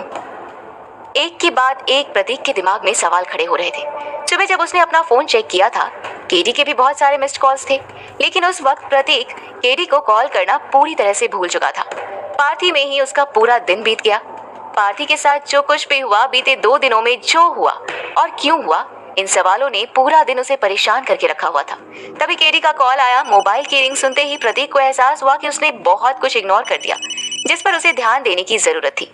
प्रतीक ने कॉल रिसीव करके हेलो कहा ही था, तभी दूसरी तरफ से आवाज आती है। थैंक गॉड कोबरा, आपने कॉल रिसीव किया। पिछले 2 दिनों से आपसे बहुत कांटेक्ट करने की कोशिश की, डर था कहीं आपको कुछ। इतना कहकर केडी खामोश हो गया। प्रतीक ने अपनी कोबरा वाली सख्त आवाज में कहा, आखिर ऐसी क्या बात थी जो 2 दिन से मुझे इतने कॉल किए गए? तुम जानते हो कि जब भी कुछ होता है मैं खुद कांटेक्ट करता हूँ। केडी ने धीमी आवाज में कहा, जानता हूँ कोबरा, लेकिन पिछले 3 सालों से आपके साथ काम कर रहा हूँ और पिछले 3 सालों में ऐसा कभी नहीं हुआ कि आपने कॉल रिसीव नहीं किया हो, इसलिए बस थोड़ा घबरा गया था। प्रतीक ने कहा, कहो क्या बात है? केडी की आवाज में खुशी अलग जाहिर हो रही थी। उसने हंसते हुए कहा, जैसा आपने प्लान किया था बिल्कुल सब वैसा ही हुआ कोबरा। हमने उन 21 लड़कियों को रेस्क्यू कर लिया है। उन्हें दिल्ली के गोदाम में रखा गया था और जल्दी ही अलग अलग जगह अलग अलग लड़की को भिजवाने की तैयारी चल रही थी। आपका प्लान इतना परफेक्ट था कि हमारे आदमी मिशन को कामयाब आसानी से कर पाए। प्रतीक ने मुस्कुराते हुए कहा, वेल डन केडी, बहुत खूब। किसी तरह की कोई प्रॉब्लम तो नहीं हुई ना? किसी को चोट तो नहीं आई? केडी ने थोड़ा सोचते हुए कहा, नहीं कोबरा, बस कनक थोड़ी सी घायल है, बाकी सब ठीक है। वो भी 1-2 दिनों में ठीक हो जाएगी। थंडरस्टॉर्म गैंग में सबसे ज्यादा अगर प्रतीक किसी के साथ कांटेक्ट में था तो वो थी कनक, और जब उसे पता चला कि कनक घायल है तो कहीं ना कहीं उसके मन में उसे बहुत बुरा लगा। प्रतीक अभी केडी से बात कर ही रहा था, तभी दरवाजे पर किसी के नॉक करने की आवाज आई। घर में पार्थी और अनिरुद्ध के अलावा कोई और नहीं था। केडी जानता था कि दरवाजे पर पार्थी होगी। उसने बहुत ही आराम से दरवाजा खोला और जैसा उसने सोचा था कुछ वैसा ही था। सामने पार्थी ही थी जो उसे बड़े ही गुस्से वाली नजर से देख रही थी। प्रतीक ने जाकर इधर उधर देखा कि अनिरुद्ध तो कहीं पार्थी के पीछे नहीं आया था। जब उसे इस बात का कंफर्मेशन हुआ कि अनिरुद्ध वहां नहीं था, तब प्रतीक ने पार्थी से कहा, दरवाजे के बाहर खड़ी रहोगी, अंदर भी आओगी? पार्थी ने गुस्से से कहा, अंदर आने के लिए मैं यहाँ तक नहीं आई हूँ। अनिरुद्ध बाहर गया है, तुम चाहो तो जहाँ जाना है वहाँ जा सकते हो। प्रतीक ने पार्थी का हाथ पकड़कर अंदर की ओर खींच लिया। इस वजह से पार्थी बिल्कुल के करीब आ गई थी। पार्थी की आंखों में आंखें डालकर प्रतीक ने कहा, मुझे रोकना किसी के बस की बात नहीं। मैं यहाँ हूँ तो सिर्फ इसलिए कि पिछले दिनों में जो कुछ भी हुआ वो मुझे जानना है। पार्थी ने चेहरे पर कुटिल मुस्कुराहट लाकर कहा, जानकर भी तुम कुछ नहीं कर सकते। अब मैं मिसेस अनिरुद्ध चौधरी हूँ। मेरे साथ बदतमीजी करने के बारे में सोचना भी मत। प्रतीक ने पार्थी की कमर में हाथ डाला और उसे अपने आप से चिपकाते हुए उसकी आंखों में आंखें डालकर कहा, तो मिसेस अनिरुद्ध चौधरी, सगाई वाले दिन तो तुम्हें कहा था ना कि जब मैं चाहूँ तुम मेरे पास आ जाओगी। मेरे साथ हम बिस्तर होने में तुम्हें कोई ऐतराज नहीं था, तो फिर अब क्या हुआ? पार्थी को यकीन नहीं हो रहा था कि वो अपने सामने उस प्रतीक से इस तरह के शब्द सुन रही थी जो हमेशा डिसिप्लिन में रहता था। पार्थी अपनी बड़ी बड़ी आंखें करके प्रतीक को देख रही थी। तभी प्रतीक ने उसके होठों पर किस करना शुरू कर दिया। हर बार की तरह से आज प्रतीक बहुत अलग था। ऐसा लग रहा था कि उसका गुस्सा वो जाहिर कर रहा हो। पार्थी ने एकदम प्रतीक को जोर से धक्का देते हुए गुस्से में कहा, तुम भूल रहे हो कि मैं अब किसी की पत्नी हूँ। ये वाहियात हरकत तुम कैसे कर सकते हो? प्रतीक ने अपनी शर्ट की स्लीव से अपने होंठ पोंछकर सार्कास्टिक स्माइल देते हुए कहा, मुझे लगता है कि मैं उतना वाहियात तो नहीं हूँ जितना कि तुम्हारा पति। फिलहाल मुझे 2 महीने के लिए यहाँ क्यों लाकर रखा गया है ये बताओ। तब पार्थी ने चिढ़ते हुए कहा, वो तुमसे बदला लेना चाहता है, चाहो तो चली जाओ यहाँ से, कॉन्ट्रैक्ट मैं देख लूंगी। प्रतीक ने जोर जोर से हंसना शुरू कर दिया, फिर हंसते हुए कहा, वाह जी वाह, कॉन्ट्रैक्ट तुम देख लोगी? ओह माय गॉड, अब तो मैं 2 महीनों तक कहीं नहीं जाऊंगा। तुम्हें तुम्हारे पति के साथ कुशल जिंदगी जीते देखने का सपना अब मेरा भी है। पार्थी ने चिल्लाते हुए कहा, बकवास बंद करो। प्रतीक ने हंसते हुए कहा, अभी तो शुरुआत है, वक्त ने करवट ली है और अब देखना है इस वक्त की चाल तुम तो क्या, तुम्हारा वो ओवर स्मार्ट पति भी नहीं समझ पाएगा। इतना कहते हुए प्रतीक कमरे से जाने लगा। तभी दरवाजे पर पहुंचकर उसने अचानक ही अपने कदम रोके और पीछे मुड़कर कहा, वैसे मिस्टर रणधीर बत्रा कमाल के इंसान निकले। जानता था वो सेल्फिश है, लेकिन इस लेवल के यकीन नहीं होता कि अपनी बेटी को बेचकर खुद विदेश में ऐश कर रहे हैं। प्रतीक की ये बात पार्थी को तीर के समान चुभी। वो गुस्से में भड़कते हुए आगे बढ़ी और एक जोरदार थप्पड़ उसने प्रतीक को जड़ दिया, जिसकी गूंज उस पूरे कमरे में एक पटाखे की तरह गूंजी। हंसते हुए कहा, अभी तो शुरुआत है, वक्त ने करवट ली है और अब देखना है इस वक्त की चाल तुम तो क्या, तुम्हारा वो ओवर स्मार्ट पति भी नहीं समझ पाएगा। इतना कहते हुए प्रतीक कमरे से जाने लगा। तभी दरवाजे पर पहुंचकर उसने अचानक ही अपने कदम रोके और पीछे मुड़कर कहा, वैसे मिस्टर रणधीर बत्रा कमाल के इंसान निकले। जानता था वो सेल्फिश है, लेकिन इस लेवल के यकीन नहीं होता कि अपनी बेटी को बेचकर खुद विदेश में ऐश कर रहे हैं। प्रतीक की ये बात पार्थी को तीर के समान चुभी।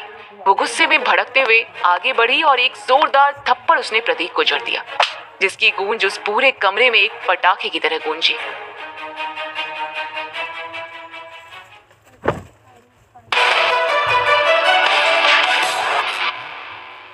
पार्थी ने चिल्लाकर कहा, कत्ल कर दूंगी मैं तुम्हारा, अगर दोबारा मेरे करीब आने की कोशिश की तो।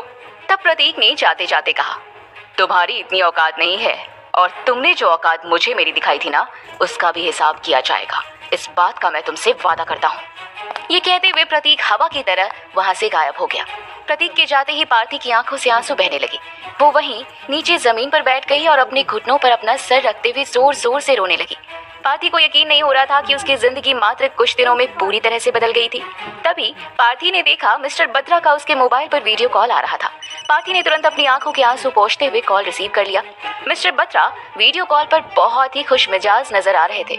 उनकी हंसी की आवाज पार्थी के फोन से निकलकर उस पूरे कमरे में गूंज रही थी। पार्थी ने मुंह बनाते हुए कहा, क्या बात है पापा, आप इतना खुश क्यों हैं? सब ठीक तो है? तब मिस्टर बत्रा ने कहा, हाँ सब ठीक है, खुश हूँ क्योंकि मेरी बिटिया अब किसी के घर की बहू बन गई है।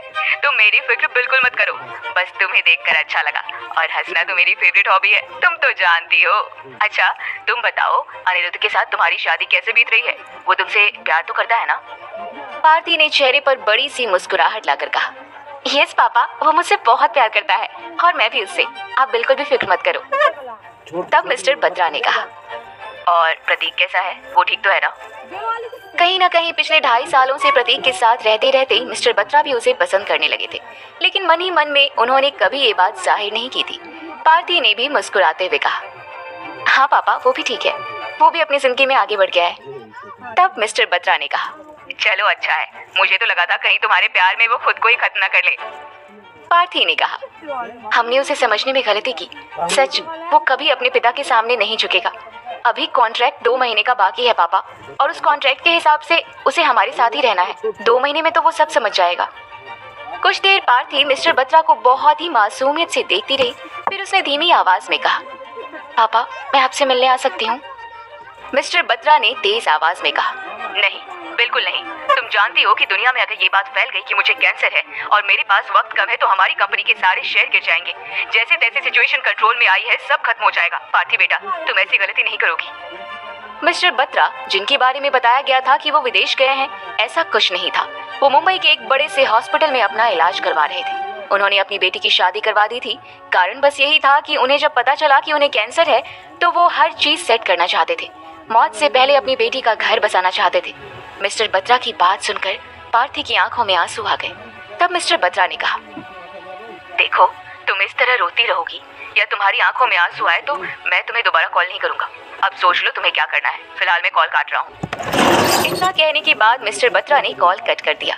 कुछ वक्त अकेले बिताने के बाद पार्थी को वो दिन याद आया जब उसे एहसास हुआ था कि वो कहीं ना कहीं प्रतीक से प्यार करने लगी थी। पुलिस स्टेशन से प्रतीक को बीच रास्ते पर छोड़ने के बाद पार्थी का मन उससे हजारों सवाल कर रहा था। उन सवालों का उसे एक ही जवाब मिला कि अब वो प्रतीक से प्यार करने लगी थी।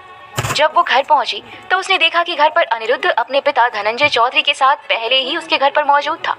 उन लोगों के साथ उसका कजन भाई निशांत भी था। निशांत ने पहले ही अपने चाचा रणधीर बत्रा से इस बारे में बात कर रखी थी। पार्थी उन सबको देखकर हैरान थी, फिर भी उसने उन सबको देखकर मुस्कुराया और अपने कमरे की ओर जाते हुए सोचने लगी, ये बदतमीज आदमी यहाँ क्या कर रहा है? क्या इसके बारे में मुझे पापा को बता देना चाहिए था? क्या पापा से सब कुछ छुपाकर मैंने गलती की?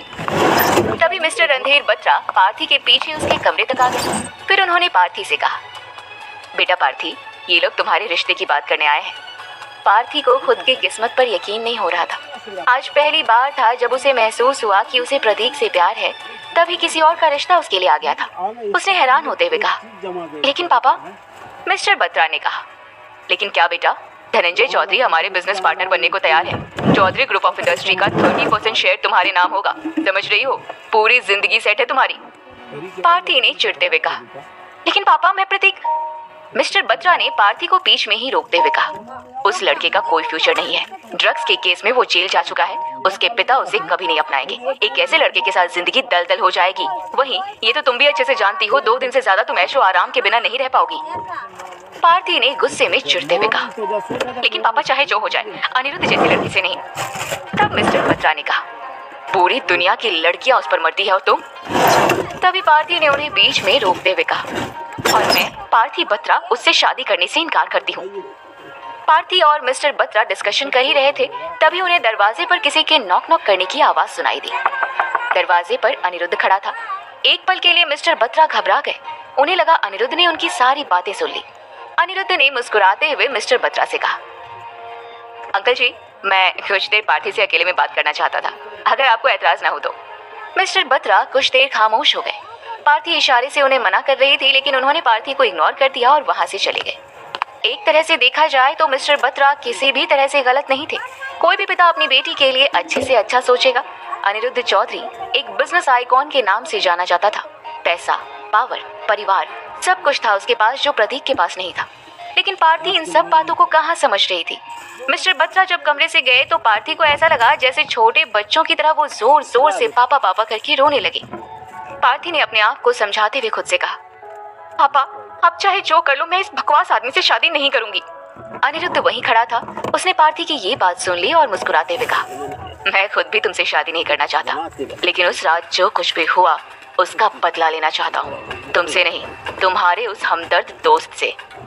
इतना कहने के बाद अनिरुद्ध ने तीखी मुस्कुराहट के साथ कहा, हमारी शादी होगी, लेकिन तुम अपनी जिंदगी जीने के लिए आजाद हो और मैं अपनी। इससे मेरा परिवार भी खुश और तुम्हारा भी। साथ ही तुम्हारे पापा के बिजनेस सॉरी डूबते हुए बिजनेस को मैं थाम लूंगा। तुम्हारे जीवन की सारी प्रॉब्लम सॉल्व हो जाएगी। अब तुम सोच लो कि तुम क्या करना चाहती हो। पार्थी कुछ समझ नहीं पा रही थी कि क्या सही है क्या गलत। वो ये तो जानती थी कि प्रतीक के साथ उसका फ्यूचर सेफ नहीं था। प्रतीक फटीचर है और फटीचर ही रहेगा, भले ही उसके साथ कितने भी बड़े खानदान का नाम क्यों न जुड़ा हो। पार्थी के पास कोई और ऑप्शन नहीं था।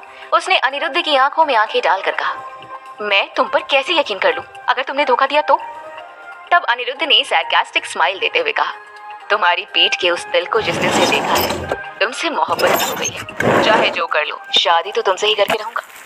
अनिरुद्ध के इन शब्दों से पार्थी घबरा सी गई। तेज कदमों से नीचे जाकर धनंजय चौधरी, आप यहाँ आए, आपकी मैं बहुत रिस्पेक्ट करती हूँ, लेकिन माफ कीजिएगा, मैं ये शादी नहीं कर पाऊंगी। एक बार फिर अनिरुद्ध की बेइज्जती हुई थी, जो उसके बर्दाश्त के बाहर थी। वो दिन पार्थी के लिए बहुत मुश्किल था। शाम को कुछ दिन पहले कराए गए मिस्टर बत्रा की टेस्ट की रिपोर्ट आई, जिसमें उन्हें पता चला कि उन्हें कैंसर है, वो भी लास्ट स्टेज पर। मिस्टर बत्रा की रिपोर्ट पहले पार्थी ने देखी थी। उसके लिए उसकी दुनिया हिल गई थी। उसके परिवार में उसके साथ सिर्फ उसके पापा ही थे, जो उसके लिए सब कुछ थे। इलाज करवाने के लिए उसने मिस्टर बत्रा को मना तो लिया, लेकिन फिर मिस्टर बत्रा की शर्त के अनुसार उसे अनिरुद्ध के साथ सगाई करनी पड़ी। सगाई और शादी दोनों में ही ज्यादा दिन का अंतर नहीं था। हालांकि सगाई की रात जब अनिरुद्ध के गार्ड्स ने प्रतीक पर हमला किया था, तो उसका एक वीडियो बनाया गया था। वो वीडियो पार्थी को दिखाया गया। पार्थी को उस वक्त एहसास हो गया था कि प्रतीक सच में एक कमजोर, बेहाल किस्म का इंसान था।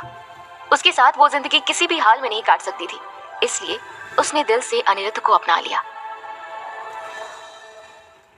अरे पार्थी ने देखी थी, उसके लिए उसकी दुनिया हिल गई थी।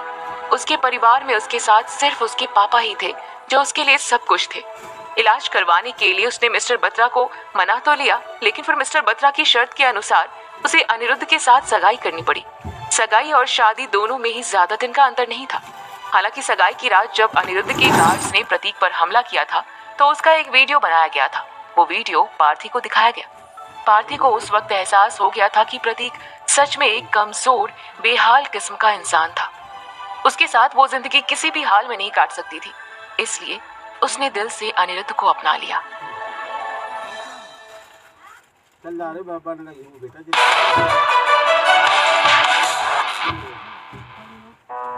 लगभग 8 दिन बीत चुके थे। पिछले 8 दिनों से प्रतीक रोज सुबह पार्थी के लिए ब्रेकफास्ट बनाकर जल्दी से कॉलेज के लिए निकल जाया करता था। अनिरुद्ध भी घर पर नहीं था और एग्जाम टाइम भी था। दिन के लगभग 8 घंटे प्रतीक लाइब्रेरी में बिताता था। एक वक्त ऐसा भी आता था कि जब लाइब्रेरी पूरी तरह से खाली हो जाती थी, लेकिन प्रतीक तब भी बैठकर पढ़ाई किया करता था। हालांकि उस वक्त भी प्रतीक को काशी जरूर सामने की टेबल पर बैठी नजर आती थी।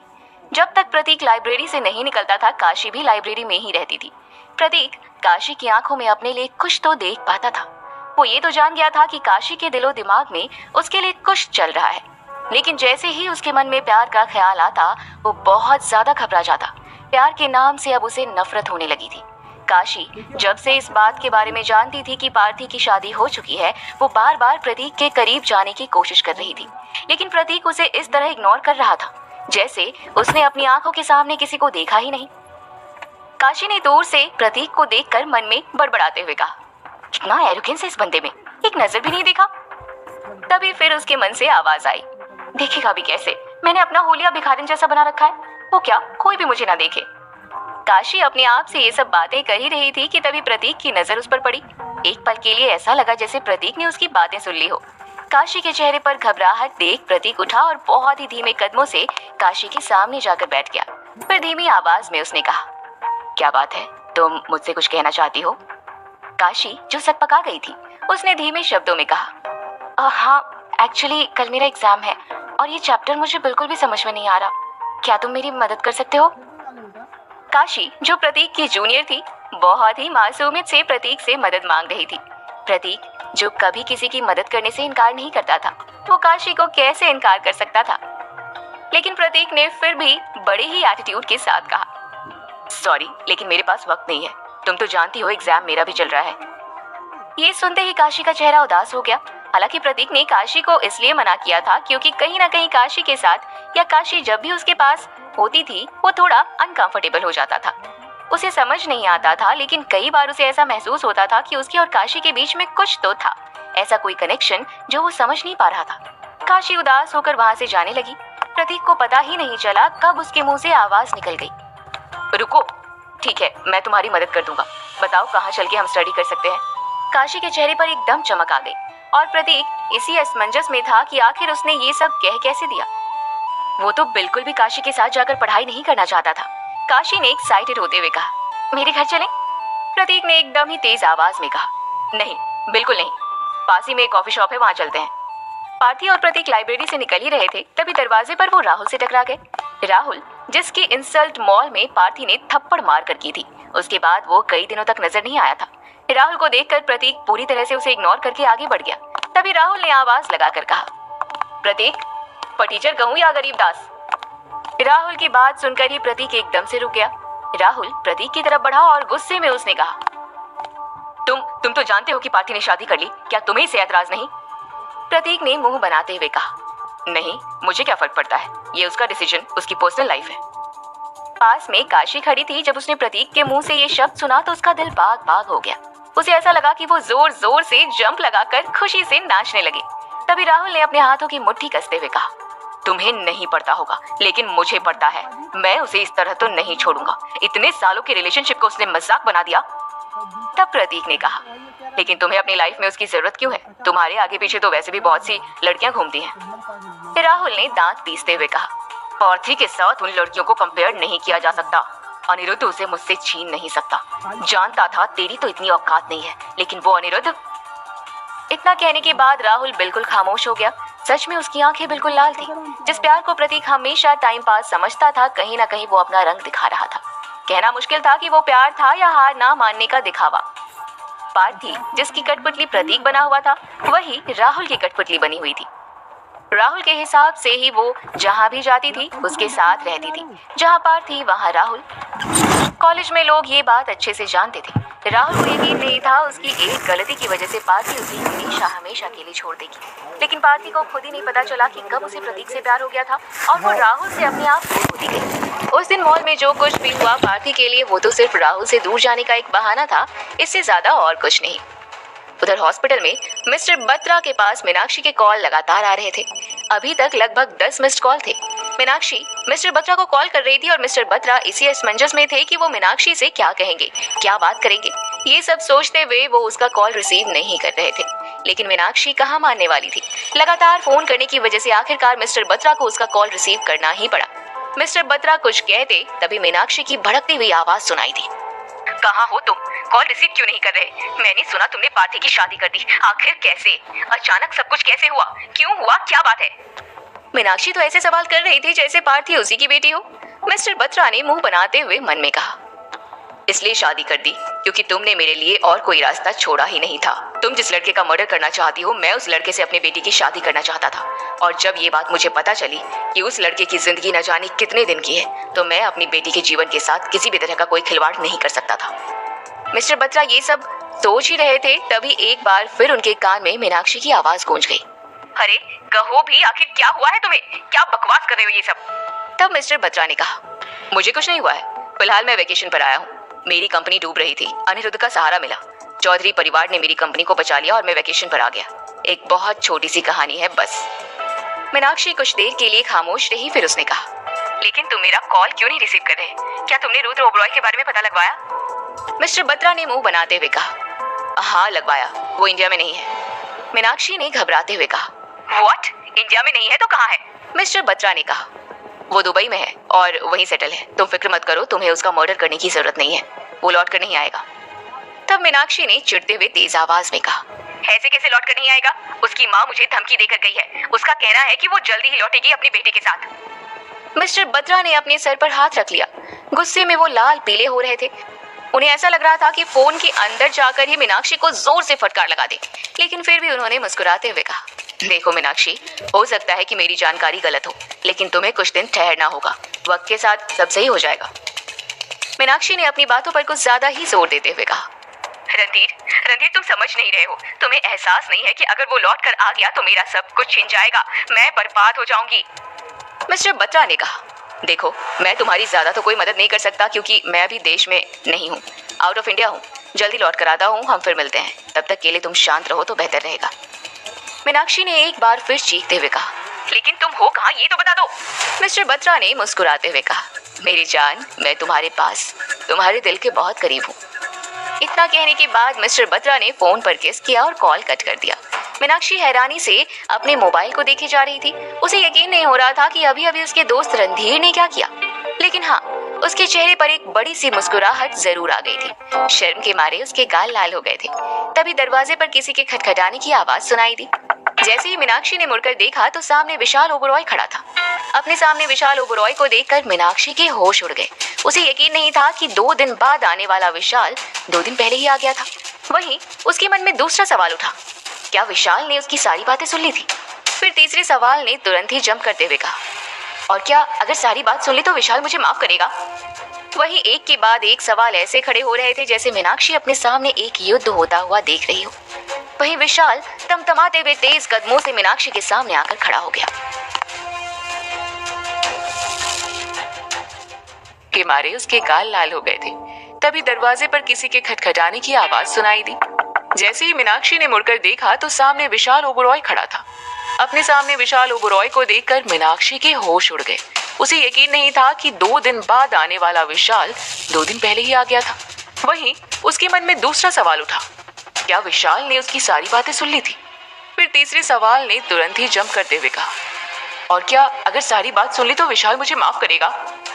वहीं एक के बाद एक सवाल ऐसे खड़े हो रहे थे जैसे मीनाक्षी अपने सामने एक युद्ध होता हुआ देख रही हो।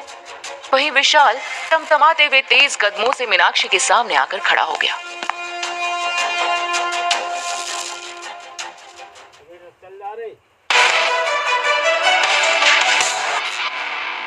मीनाक्षी बहुत ज्यादा डरी हुई थी। उसे यकीन नहीं हो रहा था कि उसके सामने विशाल था, जो किसी बिजनेस मीटिंग के लिए आउट ऑफ इंडिया गया था। विशाल ने मीनाक्षी के सामने आकर खड़े होकर कड़क आवाज में कहा, उम्मीद है तुम्हारी प्लानिंग हो गई होगी। मीनाक्षी ने घबराते हुए कहा, कैसी प्लानिंग के बारे में बात कर रहे हो? विशाल ने कड़क आवाज में कहा, वही जो हमेशा करती रहती हो। जहाँ तक मुझे लगता है कि किसी किट्टी पार्टी में तुम्हें जाना होगा, उसी की प्लानिंग में लगी होगी। मीनाक्षी ने चैन की लंबी सांस ली और जोर से हंसते हुए कहा, हाँ, वो मेरी दोस्त का कॉल था। तब विशाल ने कहा, हाँ जानता हूँ तुम्हारे दोस्त का कॉल होगा, तभी तुम्हें मेरे होने का एहसास भी नहीं हुआ। मीनाक्षी ने मुंह बनाते हुए कहा, आजकल तो मेरे साथ रहते ही कहाँ हो, जब देखो कभी कोई मीटिंग तो कभी कुछ और। साथ रहोगे तो शायद हमारे बीच की दूरियां भी खत्म हो जाए। विशाल ने तुरंत ही कमरे से बाहर की ओर मुंह कर लिया और फिर तीखी आवाज में कहा, हम एक दूसरे के करीब थे ही, कब जो दूरी होगी। इतना कहते हुए विशाल ने मुड़कर एक नजर मीनाक्षी को देखा और वहां से चले गए। मीनाक्षी ने अपने हाथों की मुट्ठी कसी और पास दीवार में जोर से दे मारी। उधर प्रतीक एक मामूली सी टपरी के पीछे तंबू के नीचे बैठकर काशी को पढ़ा रहा था। प्रतीक और काशी दोनों ही पहले एक रेस्टोरेंट में गए थे, लेकिन वहां बहुत ज्यादा शोर होने की वजह से प्रतीक अपनी फेवरेट जगह काशी को ले आया, जहां अधिकतर वो शांति से बैठकर पढ़ाई किया करता था। प्रतीक का ध्यान पूरे बुक्स पर था। वो बहुत ही स्ट्रिक्टली काशी को एक के बाद एक कैलकुलेशन समझा रहा था। काशी जो ना चाहते हुए भी बार बार प्रतीक की आंखों में गुम हो जाती थी, बार बार कहीं खो जाती थी। वहीं काशी के इस बिहेवियर से प्रतीक को बहुत ज्यादा इरिटेशन महसूस हो रही थी।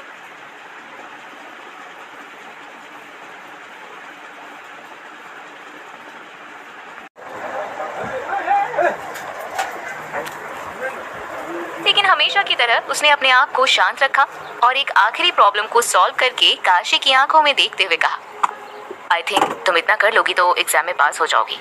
मुझे नहीं लगता कि तुम इससे ज्यादा पढ़ भी सकती हो, तो फिर हमें अपना टाइम बर्बाद नहीं करना चाहिए। तब काशी ने प्रतीक की आंखों में खोए हुए कहा, टाइम बर्बाद? ना जी ना, इससे बेहतर वक्त तो हो ही नहीं सकता। काशी का बिहेवियर अब प्रतीक से बर्दाश्त के बाहर था। इरिटेशन के साथ वो खड़ा हुआ और वहां से जाने लगा। तभी काशी ने उसका हाथ पकड़ लिया। काशी ने जैसे ही प्रतीक का हाथ पकड़ा, उसके पांव वहीं जमीन पर जम गए। काशी ने बहुत ही मासूमियत से प्रतीक से कहा, क्या तुम कुछ देर और नहीं रुक सकते? प्रतीक ने सख्त आवाज में कहा, नहीं, मेरे पास और भी बहुत से काम है। मेरा भी कल एग्जाम है, मुझे उसकी प्रिपरेशन करनी है। काशी ने कहा, एग्जाम खत्म होने के बाद सब खत्म हो जाएगा। काशी की इस बात ने प्रतीक को बहुत ज्यादा हैरान कर दिया। उसने बड़ी बड़ी आंखें करके काशी को देखते हुए कहा, क्या कहना चाहती हो? क्या खत्म हो जाएगा?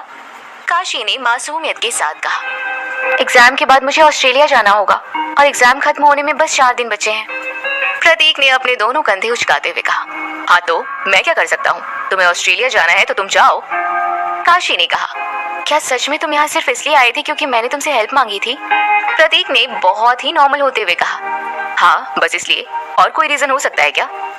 काशी ने मुंह बनाते हुए कहा, रीजन तो बहुत सारे हो सकते हैं। काशी का ये एटीट्यूड और उसके ये शब्द प्रतीक को समझ में नहीं आए। वो हैरानी से उसे देख रहा था। तभी काशी ने प्रतीक की आंखों में आंखें डालकर कहा, क्या तुम सच में इतने बुद्धू हो? तुम्हें कुछ समझ नहीं आता? पिछले 2 सालों से कॉलेज में मैं तुमसे बार बार टकराती हूँ, तुम्हारे आसपास घूमती हूँ, तुम्हें सच में कुछ दिखाई नहीं देता? हालांकि प्रतीक को समझ में तो सब कुछ आ रहा था, लेकिन वो अनजान बनने की पूरी कोशिश कर रहा था। कई बार उसने काशी को अपने करीब महसूस किया था और काशी की आंखों में तो प्रतीक के लिए प्यार ऐसे दिखाई देता था जैसे आंखों में पानी हो।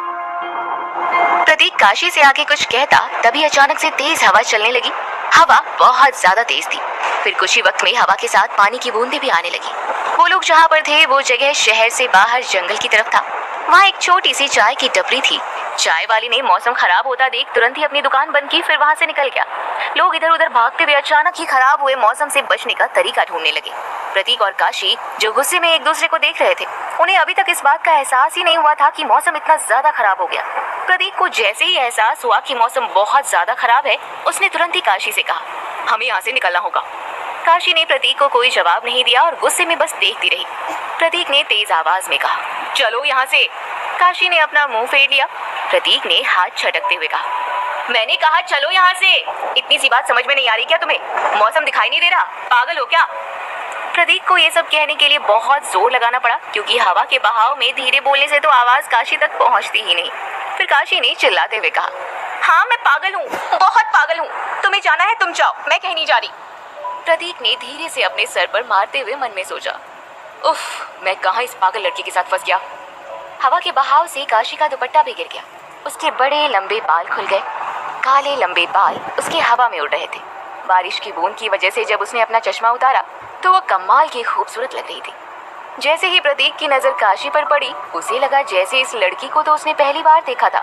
प्रतीक को खुद समझ नहीं आया कि पल भर के लिए उसे क्या हो गया। वो चाह कर भी काशी के ऊपर से अपनी नजर हटा ही नहीं पा रहा था। दुपट्टा हटने की वजह से काशी की हर आती जाती सांस नजर आ रही थी। अपने बाल और कपड़ों को संभालते हुए काशी की नजर जैसे ही प्रतीक पर पड़ी तो वो खुद कुछ पल के लिए सहम सी गई। ये पहली बार था जब प्रतीक उसे मदहोश होकर देख रहा था। हालांकि उस वक्त प्रतीक को काशी के चेहरे में अपनी पार्थी का चेहरा नजर आ रहा था, जिस पार्थी से वो बेहद प्यार करता था। उसकी आंखें अपने आप ही नम हो गई थी। इस बात से अनजान काशी ने प्रतीक की आंखों में अपने आप को देखकर उसकी तरफ अपना कदम बढ़ा लिया। वो दोनों एक दूसरे की तरफ बढ़ ही रहे थे। तभी अब बारिश इतनी तेज हो गई कि अगले ही पल वो दोनों पूरी तरह से भीग चुके थे। प्रतीक ने एक नजर चारों ओर घुमाई जब उसे कुछ पेड़ों के बीच में एक जगह दिखाई दी जो तिरपाल से एक टेंट की तरह बनी हुई थी। प्रतीक ने काशी की नहा सुनी नना उसका हाथ पकड़ा और तेजी से उसकी तरफ दौड़ गया। जब वो लोग तिरपाल के नीचे गए तो हवा से तिरपाल भी उड़ रही थी, लेकिन उस तिरपाल को बांधा इतनी मजबूती से गया था जैसे ही हवा थमती थी वो एक छाते की तरह उन दोनों को सहारा दे रही थी। वहां पहुंचते ही काशी अपने आप को सुखाने लगी। पानी से भीगने के बाद उसका मेकअप उतर गया था। वो बेहद खूबसूरत लग रही थी। भीगे कपड़ों में उसका गुलाबी सा रंग दिखने लगा था। खूबसूरत तो पार्थी भी बहुत थी, लेकिन काशी जितनी नहीं। काशी को देखकर प्रतीक को इस बात का एहसास हुआ कि उसने पहले कभी इतनी खूबसूरत लड़की नहीं देखी। लेकिन फिर इस तरह अजीब सा मेकअप करके खुद को बदसूरत दिखाने का क्या मतलब था? वहीं बार बार प्रतीक काशी की खूबसूरती को देखकर उस पर से अपनी नजरें हटा नहीं पा रहा था। हालांकि प्रतीक को काशी के चेहरे में पार्थी का चेहरा नजर आ रहा था, क्योंकि अभी भी उसके घाव भरे नहीं थे। जब से पार्थी ने अनिरुद्ध से शादी की थी, प्रतीक को दिल में बेतहाशा दर्द महसूस होता था। कई बार उसे लगता था कि वो जोर जोर से चीख चीख के रोने लगे, पूरी दुनिया को तबाह कर दे। काशी के पास से आ रही खुशबू बिल्कुल वैसी ही थी जैसे पार्थी के पास से आती थी। ये बहुत नॉर्मल सा कोइंसिडेंस हो सकता था कि वो दोनों एक जैसा परफ्यूम यूज करती हो। प्रतीक उसके खुशबू में खोता जा रहा था। वो काशी के करीब गया और जैसे ही उसने गुलाब की पंखुड़ी के समान काशी के थरथराते गुलाबी होंठ देखे तो वो खुद को रोक नहीं पाया। उसने तुरंत ही काशी के होंठों पर अपने होंठ रख दिए। उसकी कमर में हाथ डालकर उसे अपनी बाहों में जकड़ लिया। काशी ने तुरंत अपना शरीर ढीला छोड़ दिया था। सच में उसे यकीन नहीं हो रहा था कि प्रतीक उसके इतना करीब था। लगभग 5 मिनट तक प्रतीक काशी को किस करता रहा। काशी की खुशी का ठिकाना नहीं था। वो उस पल को कैद कर लेना चाहती थी। तभी किस करते करते प्रतीक उसकी पतली खूबसूरत सी गर्दन पर किस करने लगा, जिस वजह से प्रतीक की गर्म सांसें अपने गीले बदन पर उसे महसूस हो रही थी। काशी ने अपनी आंखें बंद कर ली थी। वो उस पल में खुद को डुबो देना चाहती थी। काशी की भी सांस तेज चलने लगी। तभी प्रतीक ने काशी के बदन पर उसे चूमते हुए मदहोशी भरी आवाज में कहा, पार्थी, पार्थी, चाहे जो हो जाए मुझसे दूर मत जाना। मैं तुमसे बेहद प्यार करता हूँ। Parthi, I love you so much. Parthi का नाम सुनते ही काशी को ऐसा महसूस हुआ जैसे उसके तन बदन में आग लग गई हो। उसने जोर से प्रतीक को धक्का दिया और अपना हाथ घुमाते हुए थप्पड़ मार दिया। बारिश अभी भी बहुत तेज थी। हालांकि हवा का भाव कम हो गया था। काशी की गुस्से भरी नजरें प्रतीक को एक जंगली शेरनी की तरह लग रही थी। उसे लग रहा था जैसे काशी अगले ही मिनट में उसे खा जाएगी।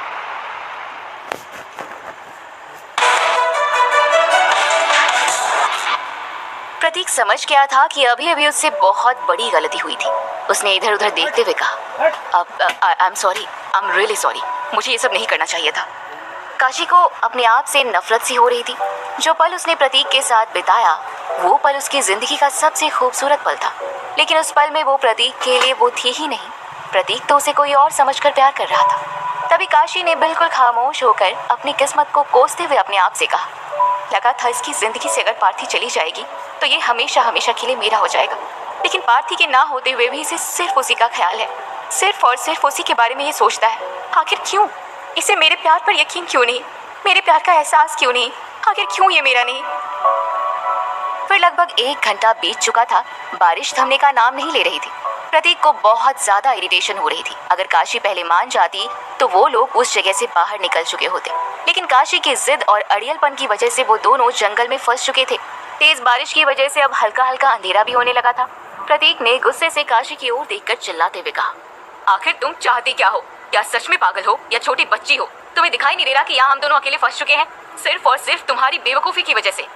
काशी की सांस बहुत तेज चल रही थी, जैसे उसे अपने आप पर ही गुस्सा आ रहा हो। उसने दबी आवाज में कहा, मैंने कहा था तुमसे, तुम चले जाओ, मुझे तुम्हारी जरूरत नहीं है। तब प्रतीक ने इरिटेट होते हुए कहा, अगर जरूरत नहीं थी तो यहाँ तक लेकर क्यों आई? पढ़ाई तो एक बहाना था ना। काशी गुस्से में प्रतीक को देख रही थी। उसने भी चिढ़ते हुए कहा, हाँ पढ़ाई तो बहाना था, और अगर तुम जानते थे तो आए क्यों यहाँ तक? मना कर देते ना। काशी की इस बात में प्रतीक को सच में सोचने पर मजबूर कर दिया था। कहीं ना कहीं उसे अंदाजा था कि काशी पढ़ाई का बहाना बना रही है, फिर ये जानते हुए भी वो आखिर क्यों आया, ये सवाल तो उसके मन ने भी उससे पूछा था। प्रतीक अपने ही ख्यालों में खोया था। तभी अचानक वहाँ उस घने जंगल में कुछ गाड़ियों की लाइट दिखाई देने लगी। अचानक ही 3 बड़ी गाड़ियाँ तेजी से आई। उसमें से कुछ लोग छाता लेकर निकले और काशी के पास पहुंच गए। प्रतीक हैरानी से ये सब देख रहा था। एक व्यक्ति आगे बढ़ा और उसने काशी से कहा, सॉरी काशी, आने में हमें लेट हो गया। काशी ने अपनी पलकें झपकाकर सब ठीक है का इशारा किया और उसके साथ आगे बढ़ गई।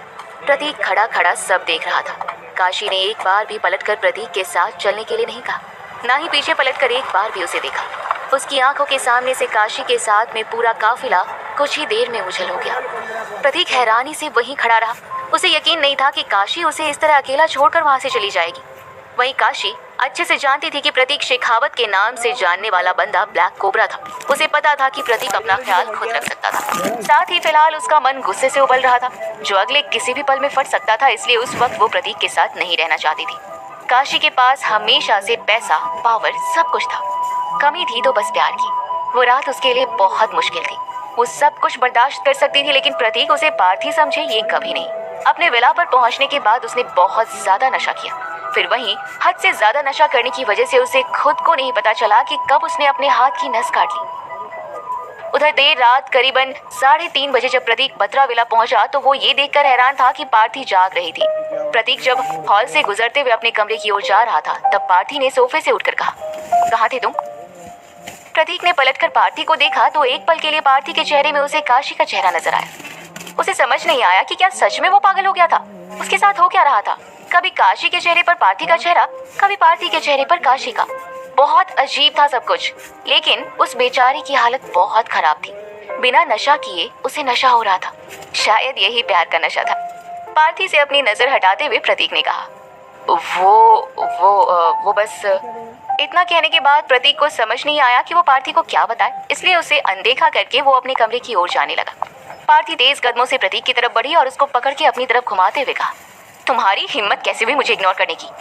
प्रतीक ने पार्थी की आंखों में आंखें डालकर कहा, पहले ये बताओ ये सब बोल कौन रहा है, मिसेस अनिरुद्ध चौधरी या फिर पार्थी बत्रा?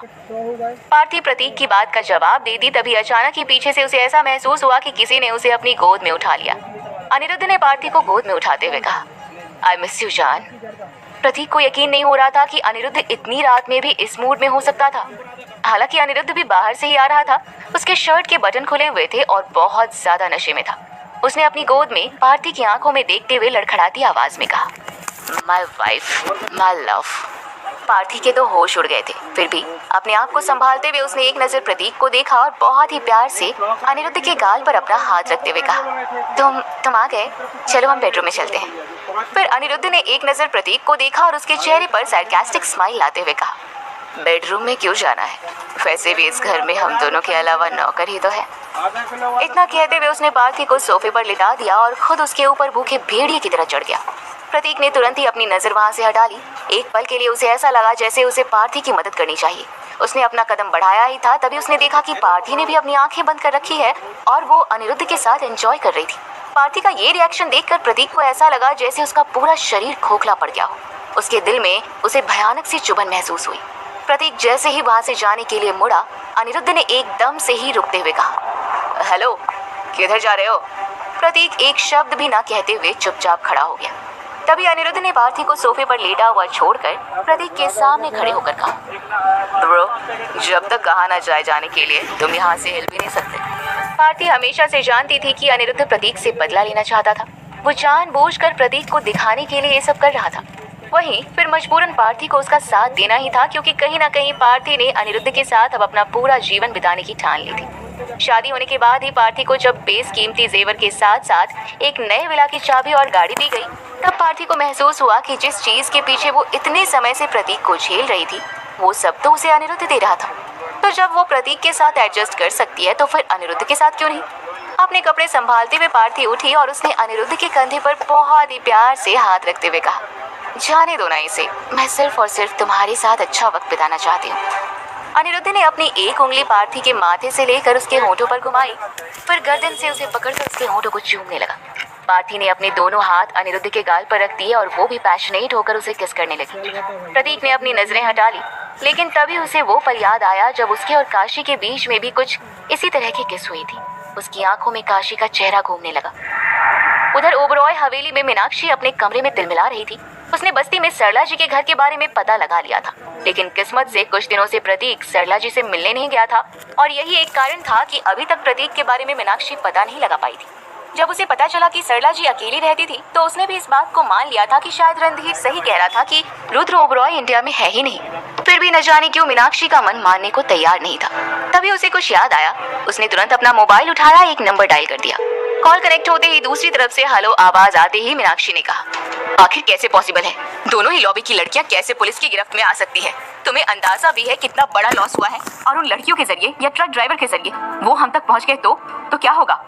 दूसरी तरफ से एक मोटी भारी सी आवाज आई, मैंने पता लगा लिया है, ये काम एक थंडरस्टॉर्म गैंग का है। अभी तक बस इतना पता चला है कि उस गैंग का लीडर ब्लैक कोबरा है, जिसकी तस्वीर मेरे हाथों में है। ये सुनते ही मीनाक्षी ने तेज और तीखी आवाज में कहा, व्हाट? अगर तुम्हें तस्वीर मिल गई है तो अब तक तुमने मुझे फॉरवर्ड क्यों नहीं की? जस्ट अभी की है मैंने, आप चेक कर लो। ये सुनते ही मीनाक्षी ने तुरंत ही कॉल कट कर दिया और अपने मोबाइल का व्हाट्सएप ओपन करके पिक डाउनलोड करने लगी। एक पल में ही भेजी गई फोटो डाउनलोड हो गई, जिसे देखते ही मीनाक्षी की आंखें खुली की खुली रह गई।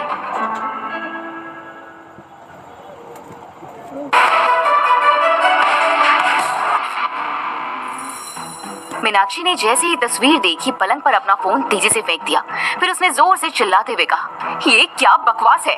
जिसकी तस्वीर भेजी उसके चेहरे पर मास्क लगा हुआ है। आखिर कोई कैसे पहचानेगा कि बंदा कौन है? वहीं दूसरे दिन सुबह सुबह अनिरुद्ध ब्रेकफास्ट कर रहा था और उसके दिमाग में प्रतीक को परेशान करने के लिए शैतानी ख्याल आया ही था कि तभी अचानक से उसे किसी का कॉल आया। अनिरुद्ध ने कॉल रिसीव करके चुपचाप अपने कान पर रख लिया। फिर वही सामने वाले की बात सुनकर उसके एक्सप्रेशन ही बदल गए। ऐसा लगा जैसे उसके होश उड़ गए हो। हाथ में जूस के ग्लास को वापस टेबल पर रख दिया। फिर पार्थी और प्रतीक को गुस्से वाली नजरों से देखते हुए तेज कदमों से जाने लगा।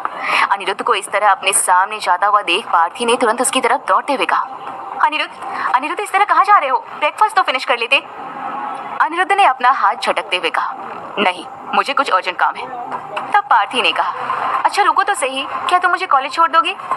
अनिरुद्ध ने चिल्लाते हुए कहा, मैंने कहा ना मुझे कुछ अर्जेंट काम है, क्या तुम्हें इतनी सी बात समझ में नहीं आती? अनिरुद्ध की आवाज बहुत ज्यादा तेज थी, वहीं उसकी आंखों में गुस्सा भरा हुआ था। पार्थी एकदम ही दंग रह गई। पहले कभी किसी ने उससे इस तरह से बात नहीं की थी। उसके पांव वहीं जमीन पर जम गए। वहीं प्रतीक ने उन दोनों के उठने के बाद अपना ब्रेकफास्ट किया। उसके चेहरे पर किसी भी तरह के कोई एक्सप्रेशन नहीं थे। पार्थी वहीं खड़ी रही और अनिरुद्ध तेजी से चला गया। प्रतीक ने अपना ब्रेकफास्ट फिनिश किया और अपने हाथ क्लीन करते हुए वो कॉलेज के लिए निकलने लगा। पार्थी अभी भी वहीं खड़ी थी। लगभग 10 मिनट हो चुके थे। पार्थी के चेहरे का रंग उड़ा हुआ देखकर प्रतीक उसकी तरफ खिंचा जा रहा था। फिर भी उसने किसी भी तरह से अपने आप पर कंट्रोल किया और पार्थी को पूरी तरह से अनदेखा करके कॉलेज के लिए निकल गया। प्रतीक को लगा था कि शायद पार्थी उसे पीछे से आवाज लगाएगी, लेकिन पार्थी बिल्कुल खामोश थी। कुछ देर अकेले रहने के बाद उसने मिस्टर बत्रा को कॉल किया।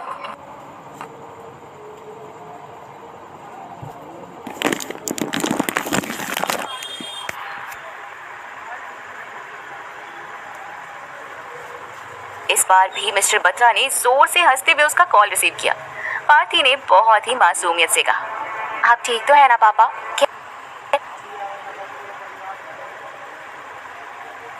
कैसे आप? मिस्टर बत्रा ने हंसते हुए कहा, अरे बेटा, तेरा पापा बिल्कुल फिट है, तू मेरी फिक्र मत कर। और तू कॉलेज क्यों नहीं गई? तेरे एग्जाम है ना? पार्थी ने बहुत ही उदास मन से कहा, आपकी बहुत याद आ रही है, क्या मैं आपके पास आ सकती हूँ? जिस बात के लिए मिस्टर बत्रा हमेशा नाराज हो जाते थे, वो बात आज पार्थी ने ऐसे कही थी कि मिस्टर बत्रा उससे कुछ नहीं कह पाए।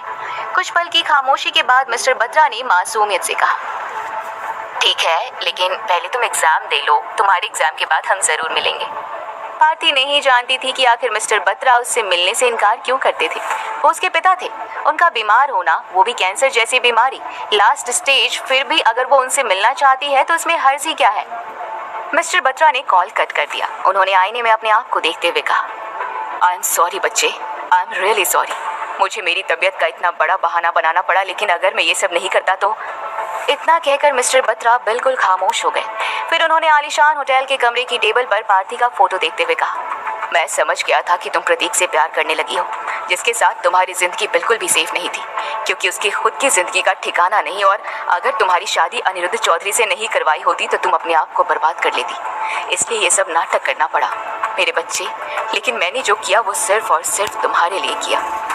जैसे ही मिस्टर बत्रा ने ये कहा, उन्हें दूसरी तरफ से एक आवाज सुनाई दी, अच्छा, क्या सच में तुमने ये सब पार्थी के लिए किया? क्योंकि होटल के आलीशान कमरे को जो तुमने हॉस्पिटल के कमरे जैसा बनवाया है, अपनी बेटी को इतना बड़ा झूठ कहा, उसके साथ इतना बड़ा फरेब किया, सोचा है कभी अगर उसे पता चल गया तो क्या होगा? ये आवाज मिस्टर बत्रा के मन से ही आई थी। उन्हें उनकी ही परछाई उनकी छवि की तरह दिखाई दे रही थी। उस कमरे का आईना उन्हें उनकी सच्चाई बता रहा था। मिस्टर बत्रा ने तेज आवाज में कहा, दुनिया चाहे जो कहे, मैं जानता हूँ जो कुछ भी किया मैंने अपनी बच्ची के लिए किया। एक बार फिर मिस्टर बत्रा के ही मन की बात उन्हें ही कोस रही थी। तुझसे बड़ा सेल्फिश इंसान इस दुनिया में कोई नहीं होगा। सेल्फिश के साथ साथ तू एक घटिया किस्म का इंसान भी है, जिसने अपनी बच्ची के बारे में नहीं सोचा, जिसे सिर्फ अपने बिजनेस की पड़ी थी। उधर अनिरुद्ध जब बत्रा विला से निकला था, तब उसे खुद को यकीन नहीं हो रहा था कि उसका फैमिली बिजनेस तबाही की कगार पर कैसे पहुंचा। ब्रेकफास्ट करते वक्त उसके पास उसके पिता मिस्टर धनंजय चौधरी का कॉल आया था, जिन्होंने कॉल पर सिर्फ इतना ही कहा, जितना जल्दी हो सके ऑफिस पहुंचो। और ये सुनने के बाद अनिरुद्ध सब कुछ छोड़कर तुरंत भागता दौड़ता ऑफिस पहुंचा। जब वो चौधरी इंडस्ट्री में पहुंचा तो वहाँ के हालात कुछ ठीक नहीं थे। कुछ देर बाद उसे पता चला कि अचानक ही चौधरी इंडस्ट्री के शेयर्स गिरने लगे हैं। इन्वेस्टर्स ने अपने हाथ पीछे खींच लिए। कंपनी के जो बड़े कॉन्ट्रैक्ट थे वो रद्द कर दिए गए। एक तरह से कंपनी बर्बादी के कगार पर आ गई थी। धनंजय चौधरी अपने कैबिन में तेजी से इधर से उधर घूम रहे थे। अनिरुद्ध ने धीरे से नॉक करते हुए कहा, पापा, क्या मैं अंदर आ सकता हूँ? धनंजय चौधरी ने चिल्लाते हुए कहा, ऐसे वक्त में भी तुम्हें फॉर्मेलिटी सोच रही है? कम इन प्लीज, पता करो ये सब क्या हो रहा है। आखिर तुम्हारे होते हुए ये सब कैसे हो सकता है? अनिरुद्ध ने अपने सारे कॉन्टैक्ट्स यूज कर लिए थे। हर तरफ से किसी भी तरह का कोई रिस्पॉन्स उसे नहीं मिला। जो कल तक हाँ में हाँ मिला रहे थे, वो आज कॉल ही रिसीव नहीं कर रहे थे। वहीं न्यूज चैनल पर भी अब तो न्यूज आने लगी।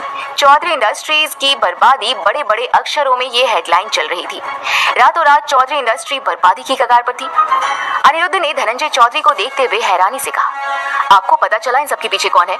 पूरे देहरादून में इतनी किसकी औकात हो गई जो चौधरी इंडस्ट्रीज पर हमला कर सकता है, और क्यों? धनंजय चौधरी ने चीखते हुए कहा, अभी तक कुछ नहीं पता चला। आखिर जो कोई भी है वो चाहता क्या है? तुम बताओ, क्या पिछले कुछ दिनों में तुम्हारी किसी से कोई बहस हुई, या तुमने अनजाने में किसी को हर्ट किया?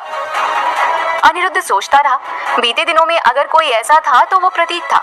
अनिरुद्ध मन में सोचते हुए अपने आप से बात करने लगा, प्रतीक, उसके अलावा कौन हो सकता है? लेकिन उसकी इतनी औकात भी नहीं है कि वो एक वाइन की बोतल भी खरीद ले। फिर कोई आम व्यक्ति कंपनी को इतना बड़ा नुकसान पहुंचाने के बारे में सोच भी कैसे सकता है? Not possible. अनिरुद्ध ये सब सोच रहा था, तभी उसे धनंजय चौधरी की आवाज सुनाई दी, जो बहुत गुस्से में चिल्ला रहे थे, अनिरुद्ध, कहाँ खो गए तुम? क्या तुम्हें एहसास भी है कि हो क्या रहा है, या अभी भी अपनी मस्ती में लगे हो? नहीं पापा, मैं बस सोच रहा था कि इसके पीछे कौन हो सकता है। अनिरुद्ध ने सक पकाते हुए जवाब दिया। तब धनंजय चौधरी ने कहा, मुझे नहीं लगता तुमसे कुछ हो पाएगा। अगर हो पाता तो आज ये नौबत नहीं आती। Get out. अनिरुद्ध को एक बहुत बड़ा झटका लगा। पहली बार उसके पापा उससे इस तरह से बात कर रहे थे। उसने अपने पिता धनंजय चौधरी के आगे अपने कदम बढ़ाते हुए कहा, मैं कंपनी को इस वक्त इस तरह नहीं छोड़ सकता पापा। यकीन कीजिए सब ठीक हो जाएगा, मुझे बस थोड़ा सा समय चाहिए। एक बार फिर चौधरी जी ने जोर से चिल्लाते हुए कहा, व्हाट? क्या ठीक हो जाएगा? तुम्हें अंदाजा भी है कि नहीं हो क्या रहा है, और तुम ठीक करने की बात कर रहे हो? इतना कहते हुए धनंजय चौधरी तेज कदमों से वहां से चले गए। अनिरुद्ध चुपचाप खड़ा खड़ा सोच रहा था कि आखिर ऐसा क्या हुआ जो कुछ ही दिनों में इतना सब कुछ बदल गया। फिर अनिरुद्ध ने अपने हाथ की मुट्ठी कसते हुए टेबल पर जोर से मारते हुए कहा, तुम जो कोई भी हो, मैं तुम्हें छोड़ूंगा नहीं। उधर कॉलेज में एग्जाम चल रहा था। प्रतीक ने अपना एग्जाम पेपर दिया। उसकी नजर पार्थी पर थी। उसने देखा कि पार्थी बहुत ज्यादा परेशान थी। वो ठीक से एग्जाम पेपर भी नहीं दे पा रही थी। हालांकि जब से पार्थी की शादी हुई थी, प्रतीक ने खुद उससे एक उचित दूरी बना ली थी। प्रतीक एग्जाम देकर बाहर निकला और कॉलेज के सेकंड फ्लोर के गलियारे से लाइब्रेरी की ओर जा रहा था। तभी उसने दो लोगों को बात करते हुए सुना। पहला, यार वो चश्मे से एग्जाम देने नहीं आई। दूसरे ने कहा, व्हाट, ये कैसे हो सकता है? उसने तो कभी कोई एग्जाम मिस नहीं किया, वो तो क्लास भी बंक नहीं करती। तब पहले ने कहा, हाँ, यही देखकर तो आश्चर्य लग रहा है, लास्ट इंपॉर्टेंट एग्जाम उसने नहीं दिया। तभी दूसरे ने कहा, जाने देना यार, वैसे भी उस चश्मिश बहन जी से हमें क्या लेना देना। प्रतीक ने जब उन दोनों की बातें सुनी तो उसे सच में बहुत ज्यादा हर्ट हुआ। उसे लगा कि बीते दिन में जो कुछ भी हुआ, हो सकता है काशी इस वजह से कॉलेज नहीं आई हो। एक पल के लिए उसे ये भी लगा कि हो सकता है कि वो दो लड़के जो बात कर रहे थे, वो उसी को सुनाने के लिए बात कर रहे हो, उसके खिलाफ कोई प्लानिंग की गई हो। वहीं फिर उसने कॉलेज में काशी को ढूंढा। उसके पास काशी का न कोई नंबर था न कोई पता। साथ ही प्रतीक ये भी जान गया था कि काशी जो दिखती है वो है नहीं। उसे एक लड़की को लेने के लिए 3 लग्जरी गाड़ियों का काफिला आया था। आम लड़की तो वो हो नहीं सकती थी।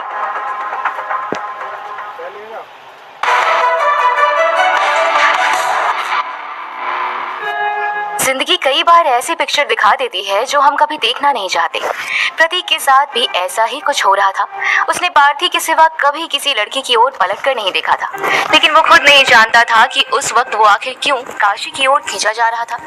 ऐसा क्या था काशी में जो उसकी तरफ या उसके बारे में जानने के बारे में वो अपने आप को रोक नहीं पा रहा था। प्रतीक ने काशी को कभी किसी से बात करते नहीं देखा था। उसकी कोई फ्रेंड नहीं थी। उसके क्लासमेट्स को भी उसके बारे में कुछ नहीं पता था, इसलिए काशी के बारे में कुछ पता नहीं चला। आखिरकार हार मानते हुए प्रतीक कॉलेज से निकल ही रहा था, तभी उसे कैंपस में पार्थी दिखाई दी। उसने पार्थी की तरफ अपने कदम बढ़ाए ही थे, तभी वहां राहुल आ गया, फिर रितेश, रिया, बाकी सारे दोस्त। प्रतीक ये देखकर हैरान था कि जब पार्थी के सामने राहुल आया तो पार्थी दौड़ते हुए जाकर उसके गले लग गई। वो दोनों एक दूसरे को बहुत टाइट हग कर रहे थे। उस समय तक पार्थी ने प्रतीक को नहीं देखा था। प्रतीक काफी दूरी पर था और जब उसने पार्थी और राहुल को एक दूसरे के गले लगते हुए देखा तो उसने अपने कदम वहीं रोक लिए। पार्थी हमेशा प्रतीक के लिए मिस्टीरियस थी और अब कुछ ज्यादा ही। प्रतीक चुपचाप खड़े होकर पार्थी और राहुल को देखने लगा। उन दोनों ने आपस में एक दूसरे को किस किया और वो चारों ऐसे मस्ती मार रहे थे जैसे कि बीते दिनों में पार्थी के साथ कुछ हुआ ही नहीं। पार्थी के चेहरे पर कुछ पहले जो उदासी नजर आ रही थी, जिसकी वजह से प्रतीक को भी बहुत ज्यादा अजीब सा कुछ महसूस हो रहा था, वो अब नहीं थी। पार्थी का चेहरा राहुल को देखकर खिल गया था। प्रतीक को भी ये समझ नहीं आ रहा था कि आखिर पार्थी ने राहुल को आसानी से माफ कर कैसे दिया, और माफ किया भी तो कब, ये सब हुआ कैसे।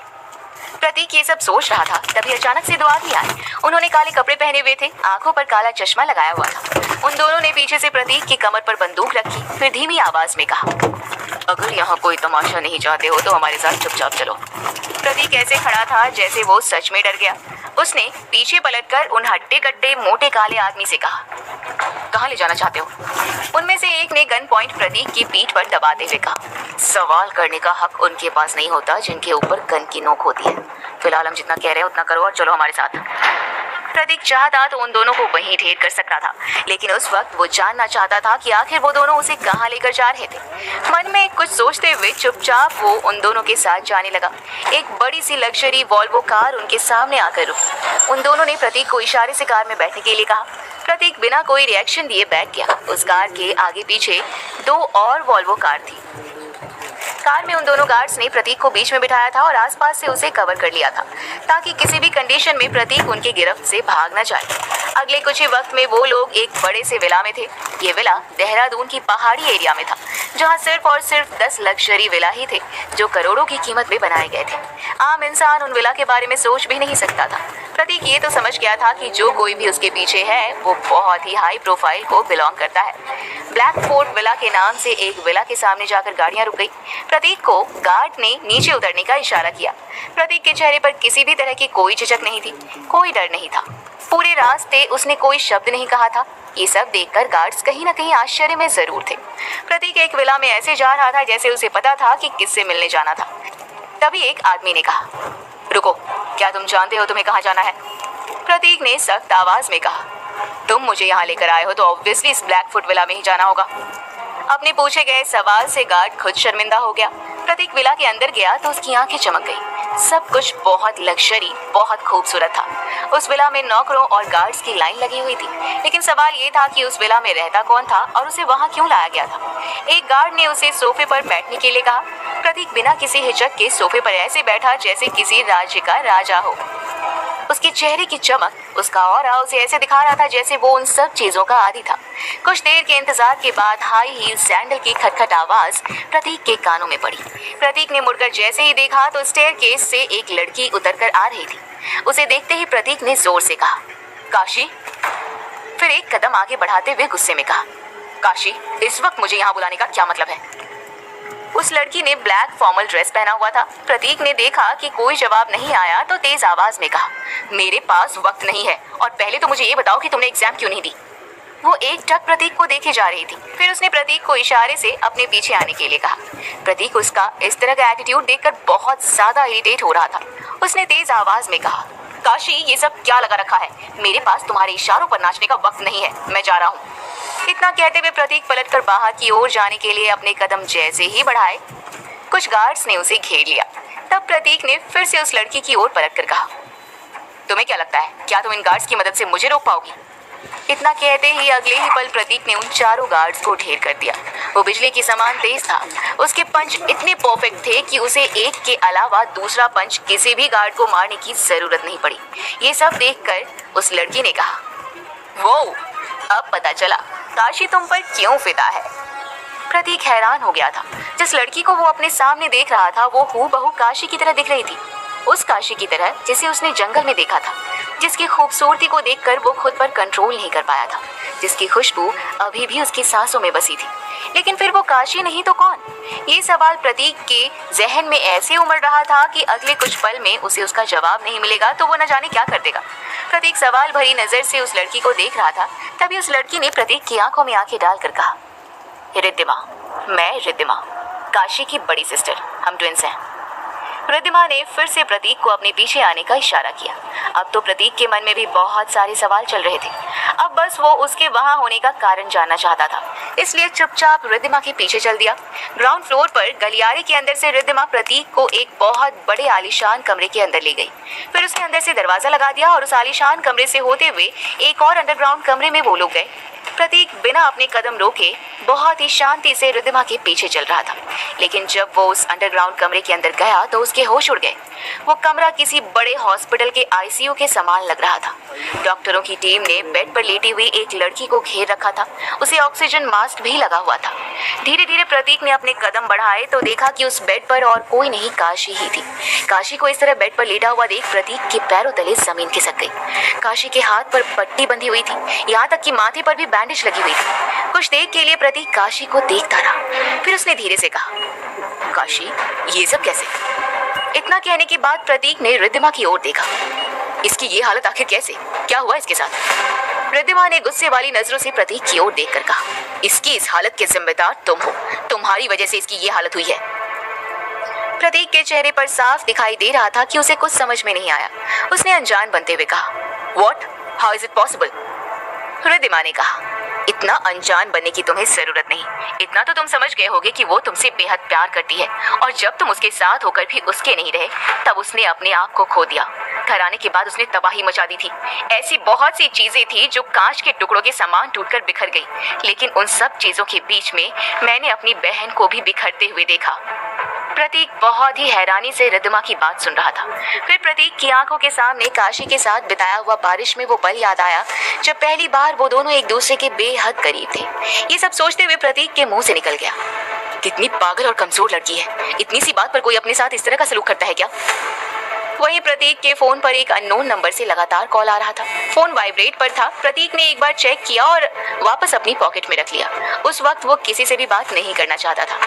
काशी का इलाज कर रहे डॉक्टरों की टीम में से एक डॉक्टर ने आगे बढ़कर रिद्धिमा की ओर देखते हुए कहा, ये पहले से बेहतर है, लेकिन काशी जी के लिए बहुत जरूरी है कि ये मन से खुश रहे। इनकी मेंटल हेल्थ बिल्कुल भी ठीक नहीं है। प्रतीक काशी की ओर ही देख रहा था, लेकिन उसका फोन उसे बार बार डिस्टर्ब कर रहा था। गुस्से में उसने मोबाइल निकाला, अननोन नंबर को देखते हुए कॉल रिसीव करके अपने कान पर रख लिया।